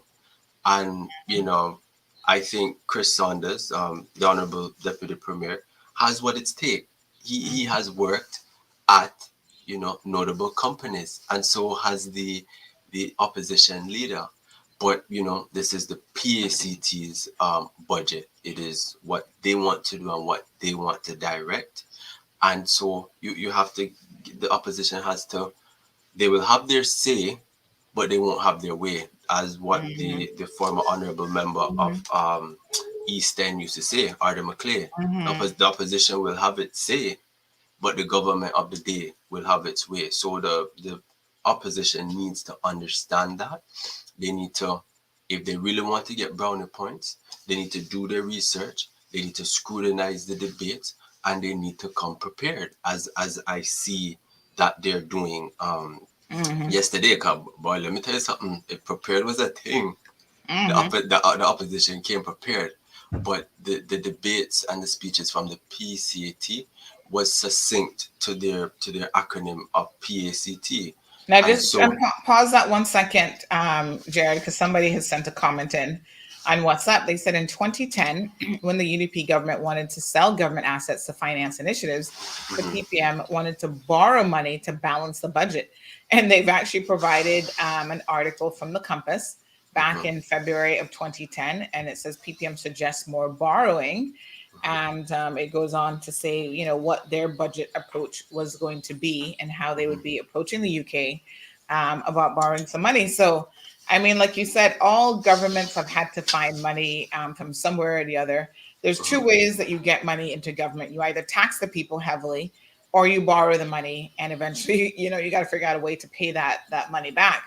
And we agree that there should not be borrowing to an extreme extent where you're not really able to meet it. Because but you know what I think is interesting about this government is they seem to be borrowing the money to put infrastructure and systems in place that's actually going to benefit the small man, the middle man, and also helping to alleviate some of the financial stresses on them. And so, when we look at it as well, what the Minister of Finance, Deputy Premier Saunders, was saying, it is the core government makes surplus. It is the statutory authorities that there seems to be not coming in. And so what he has done, his approach is to lend money to the statutory authorities with the expectation of them paying back the core government. So you see, the thing is, when you don't read the budget, when you only look at the politics, there's a lot of important details that can get missed. And so I think what the opposing side is doing is that they're playing a little bit of the politics so people can hear the little bites, the little hashtags, the little 2-3 words, and say, because at the end of the day, the opposing side did bring up a lot of points which are valid, but they need to challenge the PACT, because that's good governance. That is effective governance, when the government is, you don't want the government to be comfortable, lazy, and I'm not saying that is what they're doing, but to have an effective governance structure, you always need a side that is on the ball. And so I don't expect the PACT to have an easy time, as we shouldn't expect them to, because it will really, if the PACT hits the ball out the park, they could get brownie points going into the next election, right? And I think with the premier at the helm, he has what it takes. He's managed a law firm, so he knows the egos and stuff that comes with it. But the one speech that I was most impressed with, I was impressed with all the PACT members' speeches, but Catherine Wilkes' speech, debate to her departments or ministries was really in line. I liked Heather Bodden's debate. It was more looking at social services, supporting the different ministries, and so I just loved it. I didn't have an issue. The only issue that I had was with the opposing member saying, sometimes you can't give everything. And so I'm saying, well, this is where it comes to politics, because if you say, okay, no, we can't do this next election, you just continue the process of what has happened to you, where the people get tired of you, and it look like say you can't do the job, and so we going to find somebody that can do the job. And I dare to say, Caymanians have found a group that can do the job. They're well qualified, and I would dare say overqualified to meet the demand of the day. I'm not saying that I am a supporter. I am not actually. I am just looking at it straight down the line, and so there'll be some good stuff to be there. But what I would say is that, and I don't think the government is pressured in any way by the side chatters and by, okay, he said, she said that, and, the little extra stuff. But, yes, the PPM did leave a surplus, but you have to bear in mind the PPM was not in a pandemic. People are always easy to say, okay, well, they left a surplus. They did, but they were operating in an environment where the factors of condition were in a line with them, and they created those factors. But we need to look at the present day. We are in a pandemic. You could even say we're in a looming recession because, you have logistic issues on one side. You have travel issues because the pandemic has created that. So, yes, a surplus has been left. The question is, how does the current government mitigate the surplus, how they manage the money, and how they create money? So it's all well and good to talk about what the PPM did. That's good, but it still doesn't stop the issue of they're not in. So we have to learn to look at the past, but look at the present so we can own the future. Because looking at the past does nothing. Those decisions Now, in the past let me have ask been a made. question about the surplus, though, because it seems like they left an apparent surplus, but then they were not willing to allocate and say how they were going to pay for certain things. So let me give you an example, Nona, of where you need to pick sense from nonsense, right? So the previous administration was creating another ministry, and they had given themselves pay raises. Let's not forget that. And they had created all of these overseas positions where civil servants were going to get very cushy jobs in Dubai and this place and that place, all over the globe. And no one can still quite understand what the purpose of sending those individuals would have been and why they were picking particular individuals, because most individuals that they were choosing to get into those jobs, it seems like it was more of a political appointment than this person's actually going to be able to help us in this particular Asian market and European market and whatever, right? So they were creating all of these high-ranking foreign offices, which had to be funded. So when they say that they've left a surplus, I find it strange. And again, you think about your little home budget, right? Which is a small portion of the bigger budget when you look at budgets of countries and so on. But Jared, if I'm looking at 2022 and I'm contemplating what my little house projects are going to be for 2022, right? So you know me, I'm a planner, so I already have my little list. In the first quarter, I need to do a little paving job in the front of my yard. All right. So say that's going to run me a couple $1,000, and I don't know where the money coming from, and I haven't budgeted for it. And I can sit down now and talk about, oh, yes, I have a surplus. Do I really have a surplus when I have capital expenditures? I have employee costs. I'm opening up foreign offices, and I've not put that in the budget. Like I've not said, this is how this is going to be paid for. Yes. Simply put, in simple terms, if you have less money coming in than what you're spending, it's not going to work. To speak to those offices that were being established, they were being established for good reason. In that Cayman experiences a lot of political pressure, whether that it's being put on gray lists and black lists. So it's being able to talk to the issue of, okay, we shouldn't be on this gray/black list. Hence the reason why you would have the Cayman Islands government office in the UK. But you have America. Anytime America has a cold, we undoubtedly feel it. And so when you position yourself in economies that can bring investment in, or say, hey, have you been to the Cayman Islands? You should come check us out. It brings investment in, because we live in a global world and a global economy, and being, isolated to say, okay, we're not going to, if we're on the gray list, we're not going to be concerned. We have to be concerned of the environment that we're in. People don't want us to be successful. We need to understand that as Caymanians, and people outside don't want us to be successful. So we have to position and align ourselves with our interest in mind, where we say, okay, we need to be in Asia because there's money there. Hong Kong, we need to be in Luxembourg because there's the European Union and we need someone to advocate for us because the UK is not there. We need to be in America because certain laws and legislation on how Cayman is viewed does affect overall investment. But if you don't have the money allocated for those activities, there can be a problem. So it could be that the surplus was designed to create or maintain those outlets or what I would say offices there. So yeah, it was a good initiative, and it's not that it's not being continued, it's just being scrutinized in greater detail and to see if it's a viable option by the current government. Mm-hmm. All right, so we do have someone who's sending you some constructive criticism. They said this guy could be the next Mario, talks plenty but does not read enough. Okay, I would say thank you, and I'd agree to disagree. Okay.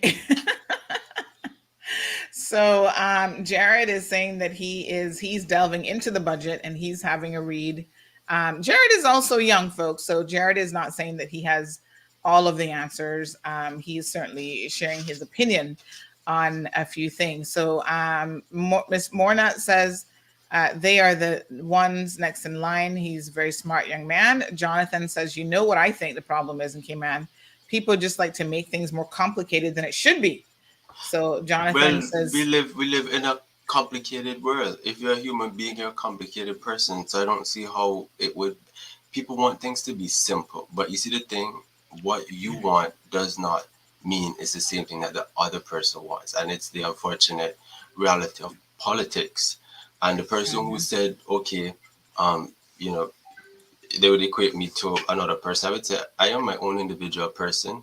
I stand on my own credentials and my level of academia, and I'm speaking to the facts at the end of the day. And what I don't speak to, I put into as an opinion. So I welcome the criticism. I could revert and look back and say, well, that was true. I didn't say that right thing. But I am speaking from the facts, to the facts, and about the facts. Okay. Well, thank you so much, Jared. Really, really appreciate it. I do want to touch briefly on, and we'll come back to the budget and this conversation for sure. But I do want to touch briefly on, before the program, I can't even believe the time already, but before the program ends today, some disturbing video footage that was out there about a man basically abusing a dog. So Jared, thank you so much for always being willing to come on the program and to have open conversations and open dialogue with the people directly. Thank you so much for having me. Have a good one. Okay, love. And it takes a brave person, folks, to do just that. So let's take a quick commercial break, and then I want to talk about this ridiculousness of someone who was seen publicly abusing an animal in town. We have you covered for 64 years as the island's trusted energy provider for all three islands. Home Gas is your #1 supplier of propane and propane products in the Cayman Islands, offering same-day delivery on Grand Cayman. Place your order before midday, and the Home Gas delivery team will get your tank topped up in any district island-wide. Same-day delivery, one of the reasons people prefer Home Gas to anyone else. We've got you covered. Call us today on 949-7474.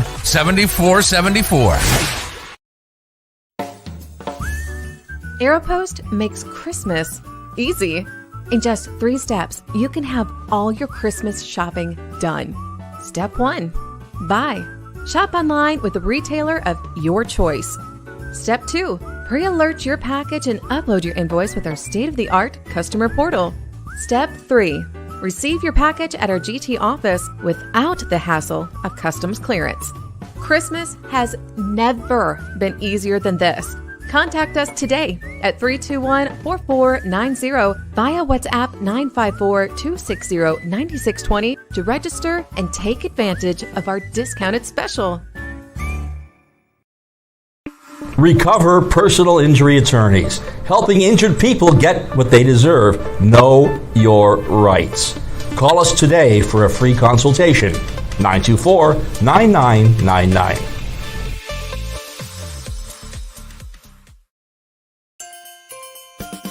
Wonderland Christmas trees are here. It's official. It's Cayman's most wonderful time of the year. Don't delay or all the elves will give the trees away.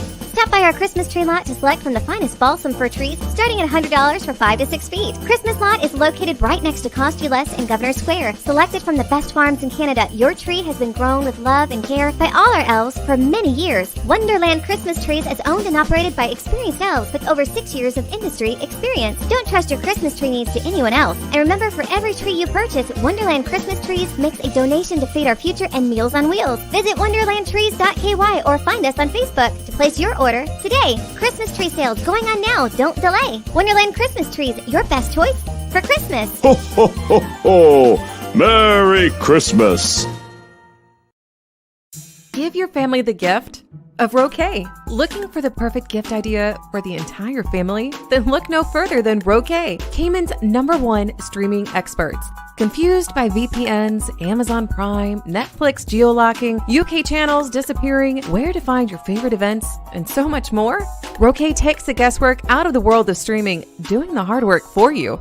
Give them a call today and see why Roquet is Cayman's most knowledgeable and customer-focused streaming support company. 345-926-1213. That's 345-926-1213. Call them today and give the gift that the whole family will enjoy, including you. Okay, folks. So someone said that accident earlier was someone got hit off of a bike. Oh my gosh. Well, I certainly hope that they are okay. So listen, yesterday we got some footage of a man abusing a puppy, actually picking a puppy up and slamming the puppy against the ground. I have a message that at 7:13 p.m. that the puppy's still there, and so is the man. And I'm wondering why the police have not actually made an arrest because we have, someone took footage of it. It was trending all over social media. I was not quite honestly prepared to show the video because I could not even watch it myself. It was so incredibly disturbing. Now, I don't know if this man has mental health issues. Somebody says he's from Dog City. I'm going to put his picture up here, folks, because I think anyone who abuses a dog, a child, they need to be called out for the behavior. I don't care what excuse they could possibly have in life for doing so. If you have mental health issues, then you need to be getting yourself some help. So I'm told that this is the man. And again, we don't have a name as yet, but it certainly looks like the outfit that was in the video, that this is the man who was doing this to this dog. Can someone please ask the RCAPS to arrest this man for animal cruelty? If it's the case that he needs help, then get him some help. So someone says that apparently he used to work for the Department of Environmental Health, believe it or not, and they're going to find out his name shortly, and they want to know, why hasn't he been arrested? So I'm trying to find out because I know for sure that I reported the matter to the police with a view that they would have gone by the actual location and had a look at what was happening. It was right on the waterfront, people, right next to like Casanova's, not far from Casanova's restaurant. There he is in the red outfit again. If you look at the lettering on the outfit, you can see, it's a very blurry picture here. And like I said, I don't really want to show this video, but it looks like it could certainly be the same person from a distance. So can we identify this man? There has to be camera footage in the area. Digisol is right across the street. I'm sure they have cameras over there. Let's get this situation sorted out, folks. This is despicable. There was another video in circulation where people were going around and seeing, I think someone actually went up to him and try to have a conversation with him, but they weren't really holding the camera, I guess all that well. But folks, we need to get this man off the streets. I don't know if he owns a puppy, if it's somebody else's puppy or whatever, but anyone who could do that is a danger to other people as well, not just the puppy. Some people are like, oh, well, somebody sent me a message. Oh, do you care more about dogs or animals than people? And I was like, what? Are you sick? Because this is the sort of thing that if somebody can do that to defenseless puppy, what do you think they're going to do to a human being? I mean, it's only a matter of time before a human being would be next on the list. This shows either some severe mental illness or someone who is extremely deranged and should not be walking free on our streets as far as I'm concerned. So, I don't care really if you think that because I'm highlighting this issue that I care more about animals. That's a stupid comment as far as I'm concerned. And it's really, really disturbing to see what this man was doing. And it's not funny. It's not something that should be taken lightly. And he should be arrested, in my opinion, and taken off the streets. Just like had he done it to somebody's child, I would be saying the exact same thing, obviously. Ms. Rhonda, thank you so much for your comment. Ms. Rhonda says here that good morning, guests, Sandra and guests, very good show. Do you know if government is trying to build affordable homes for Caymanians? And do we know what time are we getting the mental off the streets? Well, the government has made some comments, and I think it's in their budget, about building 100 homes. They're committed to trying to build 100 homes per year. Now, I don't know how it will be rolled out and how this will work. There have been some concerns that what was supposed to initially be affordable homes has turned out to be interest-laden homes, to the point where you're paying so much in interest that it turns out that your monthly payments might be affordable, but in the long term, you end up paying more than you would had you gone through a bank. Now, a couple of things I wanted to say about that. Number one, most of the people who qualify and can, get into the affordable home scheme are not able to go to a bank. So just like, and this is where the politicians need to get to work, and they need to explain things to people, right? Just like how when you go to a bank, you will get an interest rate based on your credit score, based on, how well you can repay this loan and other factors, right? If you don't even qualify for a loan from a traditional bank, you have to understand that if government is engaging banks on your behalf to make you qualify, there's a reason why the banks are going to say, oh yeah, we'll give this person money, but they're high risk. And so part of the manner in which they offset their risk is they actually increase the interest rate. Now, if you didn't know that and you got into one of these low income homes and you didn't understand the fundamental principle on which they're even able to offer you this service, then someone has been doing you a disservice. They need to explain that to you. Yes, we can get you in a home, home ownership. And by the way, let me say this. Home ownership, many, many years ago, I read this article. I need to try to see if I can find it in the US. And it said that everyone has an idea in their head. This is when the bubble had burst in the US for homes, right? Everybody has this idea in their head that, oh yes, home ownership is the holy grail. Maybe we need to start retooling people to get them to understand that home ownership comes with a lot of responsibility, and that maybe home ownership isn't right for every single person in every single circumstance. And when I first read it, I was like, what? Are they crazy? Of course, home ownership is everything that people want and should be achieving. And then I read it with a view to try to learn a little something. And I walked away going, wow, they make a lot of valid points. Because with home ownership comes a lot of responsibility. House insurance, maintenance cost, right? So you own something, own it because the bank owns it till you're finished paying off that mortgage. You've got to pay insurance. You've got liability insurance, property insurance. You've got to upkeep the lawn. You've got to be able to once in a while power wash and things break that you have to fix. Nobody else is responsible for those things. It really forced me to rethink the whole concept of everybody is ready for home ownership, because not everybody's ready for home ownership. So even in terms of some of these low income homes, when you go into those neighborhoods, 3-4 years in, you see the quality and the degradation of the house itself. And I've seen some, holes in the wall. They don't upkeep the lawn. It looks like a project neighborhood. And you get to understand that those people were not prepared and ready for home ownership. They didn't get that, yes, you can get the mortgage and you can pay $1,000 or $1,200 a month.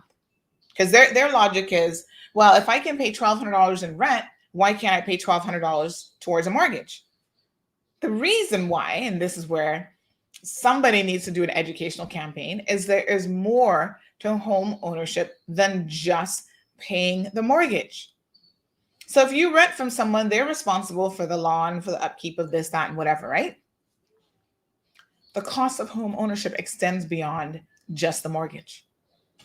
And so you have government properties that are not even worth what they're being purchased for, because the homeowners have literally run it into the ground. They're not taking care of those properties. And so the property, if they default, and what's the housing unit called? If the National Housing Trust, if they have to take the house back, who are they going to sell it to? They have to, in some instances, re-gut the whole house and try to start over by finding a newly qualified person. And so I think there has to be an educational process that has to be undertaken as it relates to home ownership and what that means and the responsibility that comes with that. And even understanding that, yes, you might be part of, a low income housing scheme, but this is how the interest works. Listen to me, you get into a 20-year mortgage, the first 15 years of that 20-year mortgage, practically you're paying nothing but interest. You're not paying down on the principal. So you think you own the house, and, oh yeah, I've got equity in this, not. What is the equity in a low income home? That's why they even restrict you to what you can do with it. Sorry. So when you get into these schemes, not only the qualifying requirements, but they restrict your behavior. Like, you can't turn around and use it as an investment property. You can't try to rent it out. You can't try to sell it. There are reasons why these things are put in place. So I think either the National Housing Trust themselves need to do a better job of explaining how all of this works, or maybe the politicians need to make sure that they understand how it works and really explain it to the people.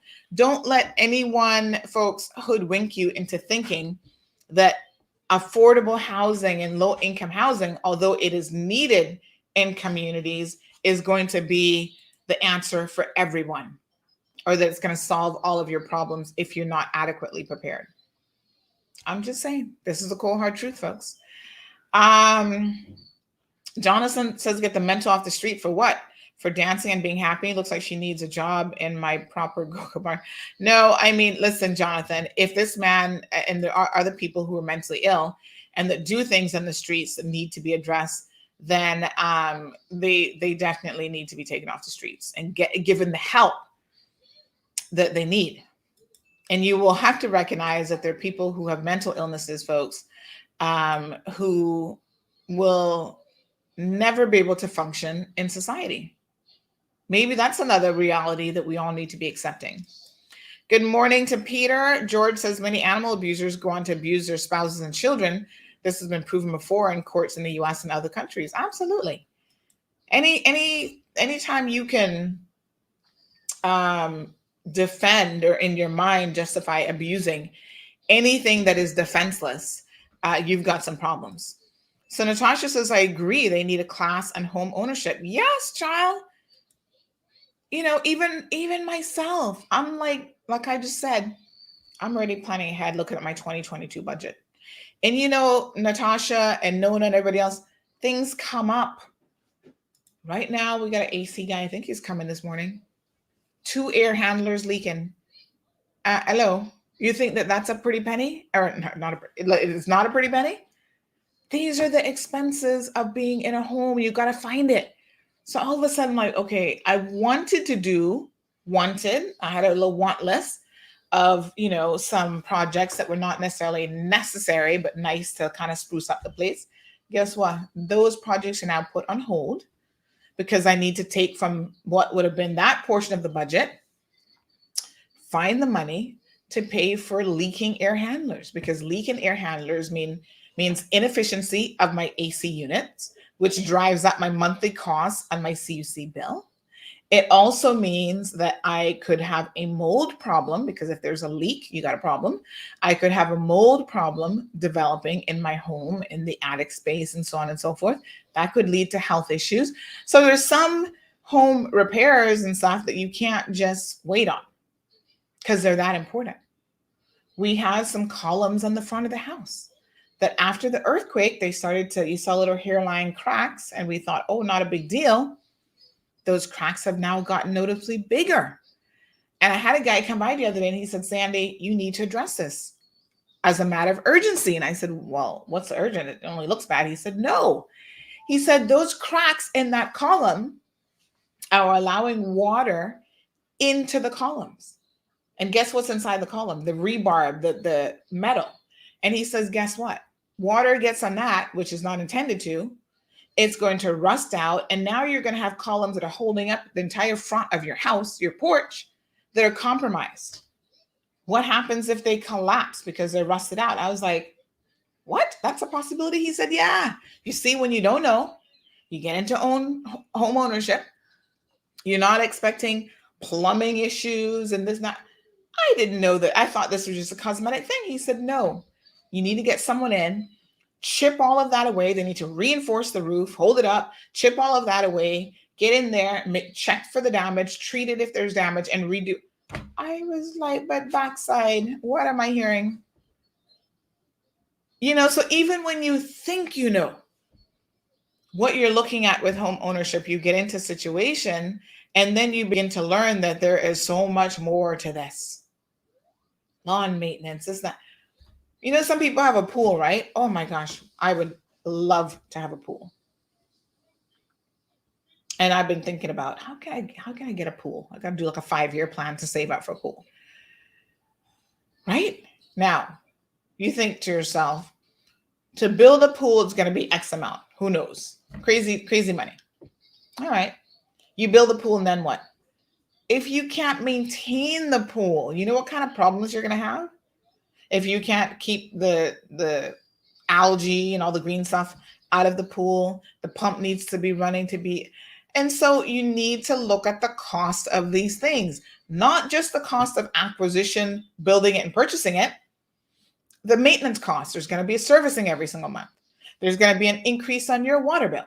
There's going to be an increase on your CUC bill. And if you're not thinking about all of those added costs and how to mitigate those, or can you even afford it, do not go down that line. Ms. Vernita, Val says, any crack in your house is a big issue. They're indicative of sinkholes. Well, we get them all the time in Cayman homes because I feel like our ground is like always shifting. So you'll see hairline cracks, I think, in most homes that you go in. But apparently there becomes a time, as Val and others will know, that the cracks should be taken extremely seriously. So Vernita says, yes, if you can't mention it, then you can't buy it. Oh, sorry, if you can't maintain it, then you can't buy it. Yeah, Natasha says, until the pool starts to leak. Another issue. That pool, you're digging into the ground, you're going to put in a concrete. Hello, when the pool starts to leak, then what happens?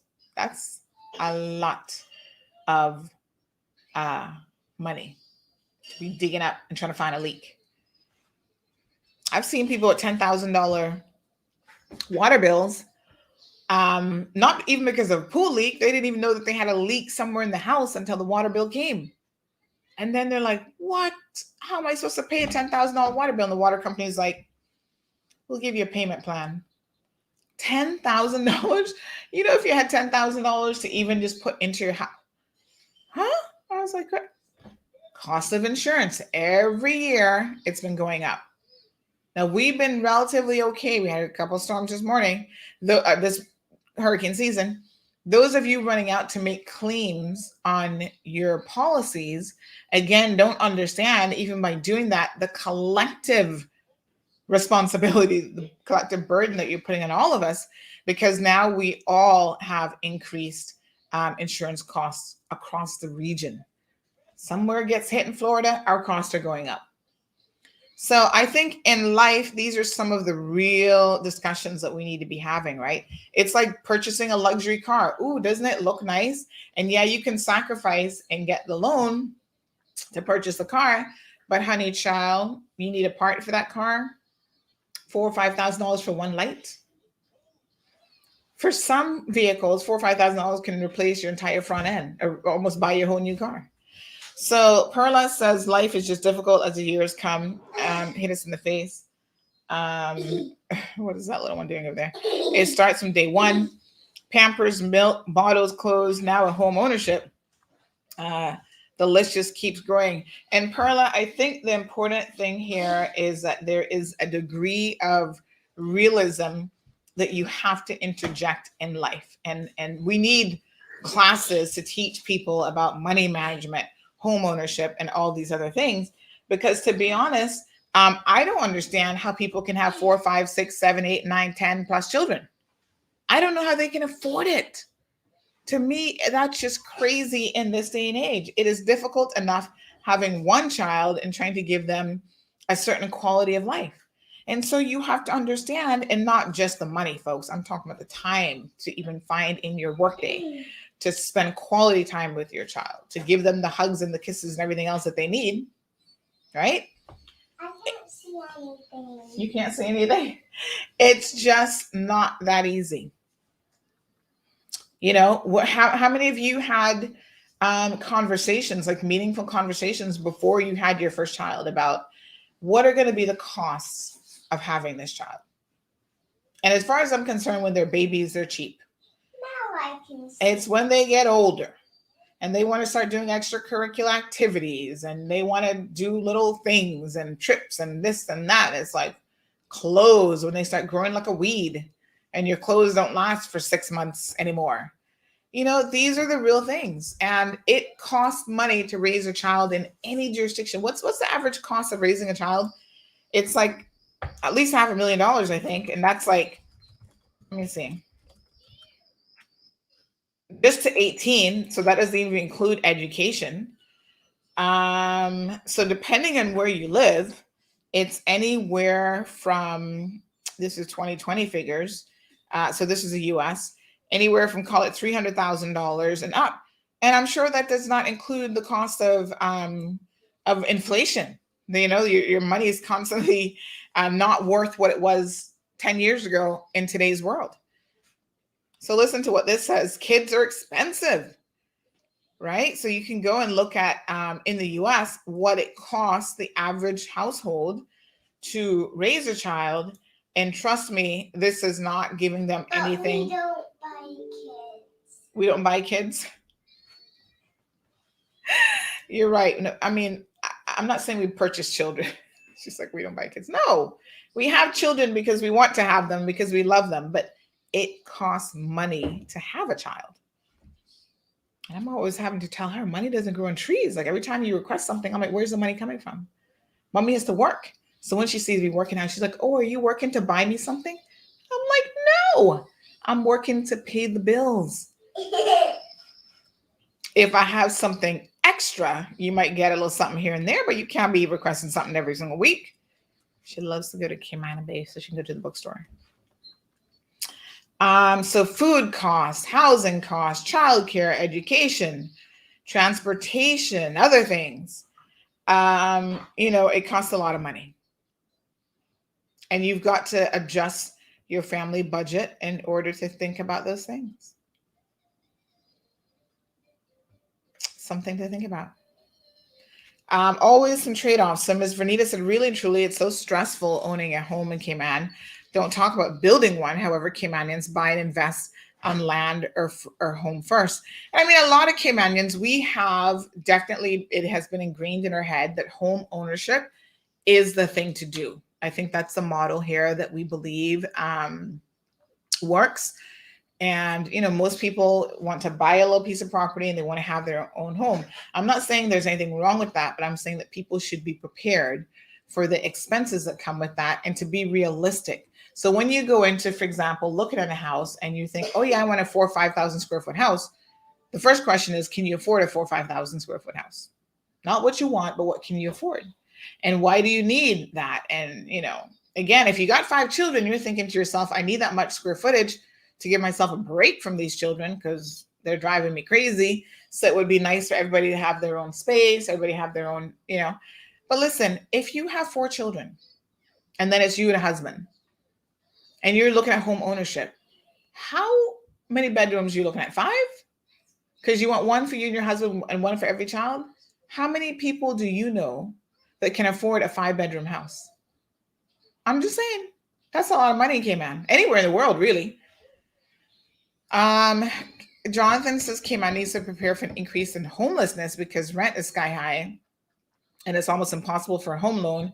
Went to Foster's yesterday and I realized 4 bags of groceries is the same price of a plane ticket to Miami. Well, honey child, you've not checked a plane ticket to Miami recently because you're not paying what you paid for the 4 bags of groceries anymore.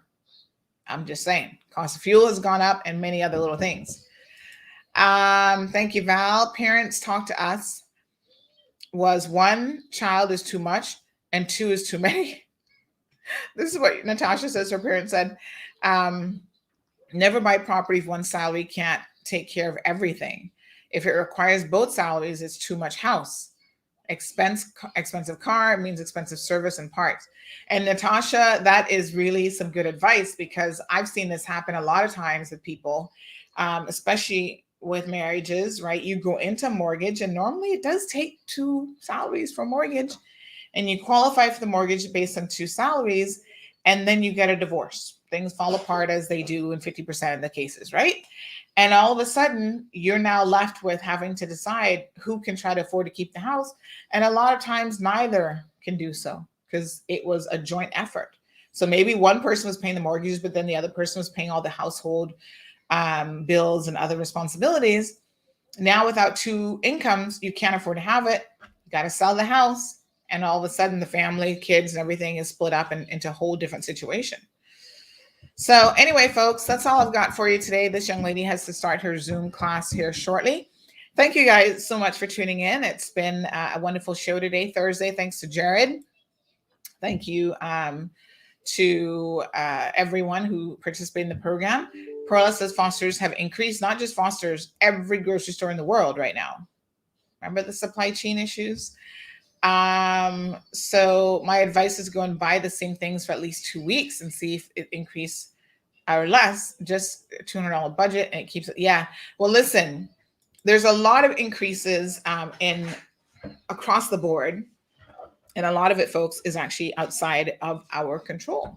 If the purchase of produce has increased, coming out of, California or Mexico, wherever we're getting our food supplies from, shipping has quadrupled from what I understand. Again, I was telling you guys this last week. We were working in a store, and so we contacted one of the shipping experts on island, and this was the lateral flow test story that we were updating.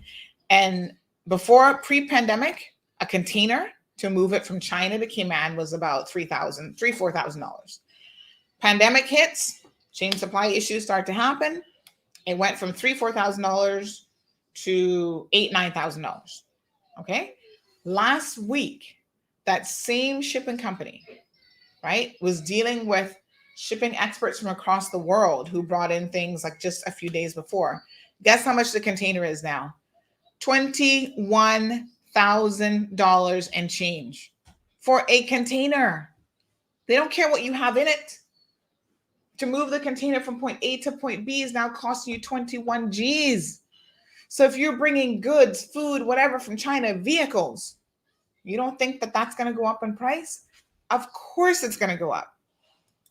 So, I know that we see the supermarkets in particular as an easy target because we think, okay, go to the grocery store. I can look at the receipt. I can see what I'm paying in real terms. But let me assure you that the increases across the world are significant. Here's an article, August 3rd. What is behind the recent rise in global food prices? It's not unique to Cayman. I'm going to put this link here, folks, because what I want you guys to always try to do, I mean, I try to do this every single day, is learn a little something. We do not have all of the answers. We see the problems, but we don't have all of the answers. And we know that problems exist, but the problems that exist go way beyond our borders. So I am often put off by people who get up with all these solutions. Oh, well, the Cayman government needs to do this. The Premier Alden or Premier Panton needs to do this. Okay, let's put it in context. How much can they actually do to control the pricing of food and so on when it's coming in at X amount of dollars? And this is what it takes to be able to bring it here. Go and read this article. Senior Associate, Global Food Security Program, they're having discussions about what is going on with the food. So here's the opening paragraph. When the COVID-19 pandemic struck early in 2020, fear began to mount about global food supply chains for good reason. Supermarket shortages in the US, remember? We still can't get certain brands of food, bleach and whatever else, right? Driven by panic buying and the retooling of supply chains from institutions and restaurants to retail vendors prompted early fears of food price spikes domestically and globally. While virus containment measures and uncertainty regarding global commodity trade sparked concerns globally. Food transportation, supply chain transport. Listen, folks, there are lingering COVID-19 supply chain shocks that are occurring even now as we speak. So I want you to read this. Look at, it's so funny when I hear the likes of Mario Rankin says, well, why does the premier care about the environment? Him and his environmental cause, he can go sit in a corner. Really? Because our very chain supply issues, the production of crop, right, is impacted. Brazil just had to cut its corn production crop, by almost 10% because of one of the worst droughts in nearly a century. And it is showing no signs of abatement. So in other words, it's not getting any better. This is why we need to care about the environment and we need to care about the weather and all these other things, because there is a trickle-down effect. Pick sense from nonsense, folks. There's a crop report coming out of the US for the month of July that shows wheat production has fallen by 40% this year alone in the Northern Plains and Pacific Northwest. You know what wheat is used for? Go buy yourself a bag of flour. When you have chain supply issues, when you have, a reduction in production, your price is going to go up. So it is important that we put these things in context. Maybe we need to have an entire conversation about the increase of food globally, food prices globally, and other prices, and really try to understand what is happening around us. Cayman does not live in a bubble, and we don't live in isolation. If we could all have backyard farming and grow, all of our low food supplies on our own, wouldn't that be wonderful? And Miss Lily has a farm, so she does produce stuff locally. We have a little bit of stuff in our garden, but that's not going to be enough to feed you. You still got to go to the grocery store every week and buy stuff. So Miss Lily says I only buy what I need. I had learned not to overstock my pantry or fridge if I don't need to, because that leads to wastage and spoilage. How much stuff do you throw out every single? Listen, this is a whole other conversation that we don't have time for today, but we need to make time for it. So Perla, yes. You can start growing some of your own food. That will help, but it's not going to be the end all solution. So Odette says salaries need to go up as well, with the caveat that as salaries go up, so does everything else. You can't increase salaries without expecting an increase in the cost of living. I'm just telling you the facts. Increase the minimum wage and see what happens. That's why I hope that all of you are participating in the census, because it's going to let us know what proportion of the population is even at minimum wage, because we're always talking about increase the minimum wage, but how many people are actually making minimum wage? How many people is that increase going to really impact? So Natasha says, my cab beef that I purchased from Foster's annually for Christmas gave me sticker shock this past Saturday. I expected an increase, but not triple in price. Yeah. And I'm sure local beef can go up too. So if you want to do local beef for Christmas, get ready for that, unless you've been raising your own calf and you're ready to cut up the cow. So Folks, it's a whole trickle-down situation.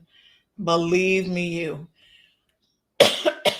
Global food supply issues around the world. Anyway, folks, thank you so much. Miss Sue says, yes, the cost of steaks. Child, you're lucky you can eat steaks. Better start eating vegetables because that's what you can grow in your backyard, and that's what we can afford. Good, folks. Thank you guys so much for participating in the program. I think that the census is sort of coming now. They may have a couple weeks left in it. So please ensure that you participate in the census. It makes good sense. And it's the kind of information that we need going forward. So we'll see you guys tomorrow morning. Tomorrow's Friday. Have a great day. And until then, we'll speak.